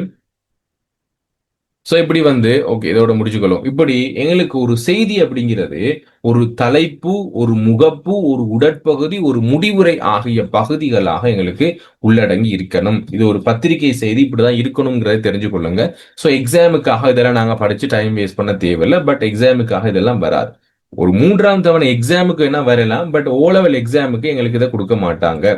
எது கொடுப்பாங்க அப்படின்னா கடிதம் கண்டிப்பான உண்டா வரும். சரியா, கடிதம் எங்களுக்கு கண்டிப்பான உண்டா வரும். அது இல்லாம துண்டு பிரசுரம் எங்களுக்கு வரும். சரியா, இந்த 2 தான் எங்களுக்கு கூடுதலாக நாங்க படிச்சு கொள்ள வேண்டியது. சோ உங்களுக்கு அடுத்தடுத்த கிளாஸ்ல இந்த 2 கடிதம் படிப்பிச்சுட்டா பிள்ளைல உங்களுக்கு கடிதம் முடிஞ்சா இன்னும் படிப்பிச்சுட்டேனா கடிதம் படிப்பிச்சேன் 6வது நாள் படிப்பிச்சேன் கடிதம். ஓகே, அப்ப கடிதம் கண்டிப்பா பார்த்துக்கொள்ளுங்க. முடிஞ்ச அளவுக்கு பிள்ளைகள் கடிதம் ஒரு 2-3 கடிதம் சரி எழுதி பார்த்துக்கொள்ளுங்க. சரி, நான் சொன்ன அடிப்படையில இதெல்லாம் எங்களுக்கு போட்டு தடுமாற வேண்டிய அவசியம் இல்லை. இதெல்லாம் எங்களுக்கு வராது, பத்திரிகை செய்தியெல்லாம் வராது. ஆனா நோட்ஸ்ல எங்களுக்கு கண்டிப்பா இருக்கணும் தானே, நாங்க படிச்சிருக்கணும். எக்ஸாமுக்கு கண்டிப்பா நாங்க படிச்சிருக்கணும். அதனாலதான் பாருங்க, வெளிநாட்டு கடன் மறுசீரமைப்பில் இலங்கை அடைந்துள்ள வெற்றி, நாட்டை நேசிப்போருக்கான நற்செய்தி அப்படின்னு சொல்லி தலைப்பு அமைஞ்சிருக்குது. ஏனைய விடயங்கள் இங்கே அமைஞ்சிருக்குது, ஒரு முகப்பு இங்கே அமைஞ்சிருக்குது. பதவிக்காக சிலர் பாடுபடுகையில் நாட்டுக்காகவே தான் உழைக்கிறேன் அப்படின்னு சொல்லிதான் இன்றைக்கு ஜெயிலுக்கு போயிட்டார் பிள்ளை. பாவம். ஆபத்தான தொங்கு பாலத்திலிருந்து இலங்கை தாய் திருநாடு எனும் குழந்தையை பாதுகாப்பதாக அழைத்து வந்துள்ளேன் அப்படின்னு சொல்லி பல தகவல்கள் இங்க கொடுத்திருக்கிறாரு. மேலதிக விவரங்களையும் இதிலே கொடுத்துட்டாங்க. முன் பக்கத்திலே எங்களுக்கு இவருடைய செய்திதான் எங்களுக்கு முழுமையாக வந்திருந்தது. சோ இப்படி நாங்க ஒரு நியூஸை வாசிக்கிறோம், எழுதுறோம் என்று சொன்னால் எங்களுக்கு பாக்குறதுக்கு இன்ட்ரெஸ்டா இருக்கணும். அடுத்து வந்து கலரிங். ஒரு நியூஸ் பேப்பருக்கு நாங்க எழுதுறோம், ஒரு நியூஸ் எடிட்டரா வந்துட்டோம் அப்படின்னா கண்டிப்பா கலரிங் எங்களுக்கு தெரிஞ்சிருக்கணும். சோ இதுல பாத்தீங்கன்னா பாக்குறப்ப எங்களுக்கு தெளிவா விளங்குது என்ன சொல்ல வராங்க அப்படிங்கிறது. ஓகே, இவ்வளவுதான் பிள்ளைகள் இன்றைக்கான வகுப்பு. நாங்க நாளைக்கான வகுப்பு ஓகே, அடுத்த வகுப்பு எப்போ நடைபெறும்டா உங்களுக்கு 11வது வகுப்பு செப்டம்பர் 1ஆம் தேதி நடைபெறும். ஓகே பிள்ளைகள், நாட்டார் பாடல்கள் வினை சொற்கள் என்ற பகுதி நடைபெறும். ஓகே பிள்ளைகள், இன்னைக்கு நாங்க சொல்லுங்கப்பா. ஞாயிற்றுக்கிழமை இல்ல, நாளைக்கு இல்லையே, நாளைக்கு வியாழக்கிழமை. நாளைக்கா இல்ல ஞாயிற்றுக்கிழமையா? இல்ல நாளைக்கு இல்ல பிள்ளை, ஞாயிற்றுக்கிழமை உங்களுக்கு இருக்குது. நாளைக்கு வெள்ளி தானே பிள்ளை? நாளைக்கு வெள்ளி சார், மறந்துட்டீங்க நீங்க. இல்ல அதான் வெள்ளிக்கிழமை கிளாஸ் இல்ல. வெள்ளிக்கிழமை எங்களுக்கு வேற கிளாஸ் இருக்கு, குரூப் கிளாஸ் இருக்குது. வெள்ளிக்கிழமை இல்ல, வெள்ளியும் சனியும் இருக்காது, ஞாயிற்றுக்கிழமை இருக்கும். ஞாயிறு என்ன டைம் சார்? ஞாயிறு எங்களுக்கு எனக்கு பிரச்சனை இல்லை பிள்ளைகள், எனக்கு வந்து 9 மணிக்கு போடலாம், 9 மணிக்கு கிளாஸ் போடலாம். பட் எல்லாருக்கும் ஓகே ஆட்டு எனக்கு தெரியாது. குரூப்ல போட்டு எனக்கு பிரச்சனை இல்லை. அதுதான் அப்ப 10 மணிக்கு தான் போட வேண்டி வரும். 10 மணி தான் போடுவோம் பிள்ளை. 9ல இருந்து 10 வரைக்கும். ஓகே. அப்ப அடுத்த 30 நாள் கோர்ஸ் பிள்ளைகள் எங்களுக்கு ஸ்டார்ட் ஆகுது அடுத்த மாதம். இப்ப இந்த கோர்ஸ் முடிஞ்சோனக்கே நவம்பர் 2ஆம் தேதி எங்களுக்கு 30 நாள் கோர்ஸ் ஸ்டார்ட் ஆகுது. அதை நான் வந்து வெள்ளனிக்கு தான் பிள்ளைகள் போட்டிருக்கேன். 9 மணில இருந்து தான் போட்டிருக்கேன். 9 மணி முதல் 10:30 வரை. இல்லைங்கதா? வேற யாரும் தேவைப்பட்டா அவங்களோட கொஞ்சம் ஜாயின் பண்ண சொல்லுங்க, தேவைப்பட்ட. ஏன்னா ஒரு சிலர் வந்து டைமிங் பிரச்சனை. இல்ல ஈவினிங் 9ல இருந்து இரவு நேரத்துல. ஸோ ஒரு சிலருக்கு 10 மணிக்கு, இப்போ உங்களுக்கு எல்லாம் பிரச்சனை இல்லை, உங்களால 10 மணிக்கு தான் ஜாயின்ட் ஆகல. ஒரு சிலர் வந்து 10 மணில தூக்கம் வந்துருந்தனால ஜாயின்ட் ஆகல. யாராவது இருந்தாங்க அப்படின்னா சொல்லுங்க. 9ல இருந்து 10:30. அப்படி இல்லைன்னா ரிவிஷன் கிளாஸ் இந்த கிழமை ஸ்டார்ட் பண்றேன். சரியா? செப்டம்பர் 14 எங்கட இருக்க கிளாஸ் பிள்ளைகளுக்கான ரிவிஷன் கிளாஸ் ஸ்டார்ட் ஆகுது. ஸோ அதுல ஜாயின் பண்றவங்க நீங்க ஜாயின் பண்ணலாம், நீங்க தேவையில்லை, உங்களுக்கு இது தாராளம் போதும். வேற யாராவது ஜாயின் பண்றாங்களா தான் சொல்லுங்க பிள்ளைகள். 5 மணில இருந்து 7 மணி வரைக்கும் கிளாஸ் நடக்குது. வெள்ளிக்கிழமையும் ஞாயிற்றுக்கிழமையும் நடக்குது. ஸோ தேவைப்பட்டா ஜாயின் பண்ண இல்லைங்களாப்பா? உங்களுக்காகவே ஞாயிற்றுக்கிழமை ஒரு கிளாஸை விட்டுட்டு தான் சார் வரேன் இந்த கிளாஸுக்கு. அதுதான். ஸோ இன்னும் கொஞ்ச நாள் தானே, ஸோ பிரச்சனை இல்லை. கொஞ்ச நாள் தானே, என்னால முடிச்சிடுவோம். நாங்கள் இந்த முடிச்சிட்டோம்னால எனக்கு அடுத்து கிளியர். 10ல இருந்து 11 வரைக்கும் சயின்ஸ் கிளாஸ் இருக்குது. சரி, ஓகே, பிரச்சனை இல்லை. இன்னொரு 1 மாத காலத்துல முடிச்சு கொள்ளுங்க. அடுத்து நீங்க சயின்ஸ் படிச்சு கொள்ளுங்க ஃபுல்லாவே. அப்புறம் நீங்க ரெக்கார்டிங் பார்த்துக்கொள்ளலாம் தானே. ஓகேப்பா, இன்னைக்கான கிளாஸ் எடுத்தா போதும். கண்டிப்பா நீங்க எடுத்துருவீங்க, எல்லாரும் எடுத்துருவீங்க. ஸோ எனக்கு நம்பிக்கை இருக்கு நீங்க அவ்வளவு பேரும் எடுத்துருவீங்க என்று சொல்லி. ஸோ அதுக்கான ட்ரைனிங் நான் கொடுப்பேன். ஓகேவா? ஸோ உங்களுக்கு ஒன்றும் யோசிக்க தேவையில்லை. Okay play, good night. Okay, Good night, sir. Good night. Thank you, bye. Sir, thank you sir.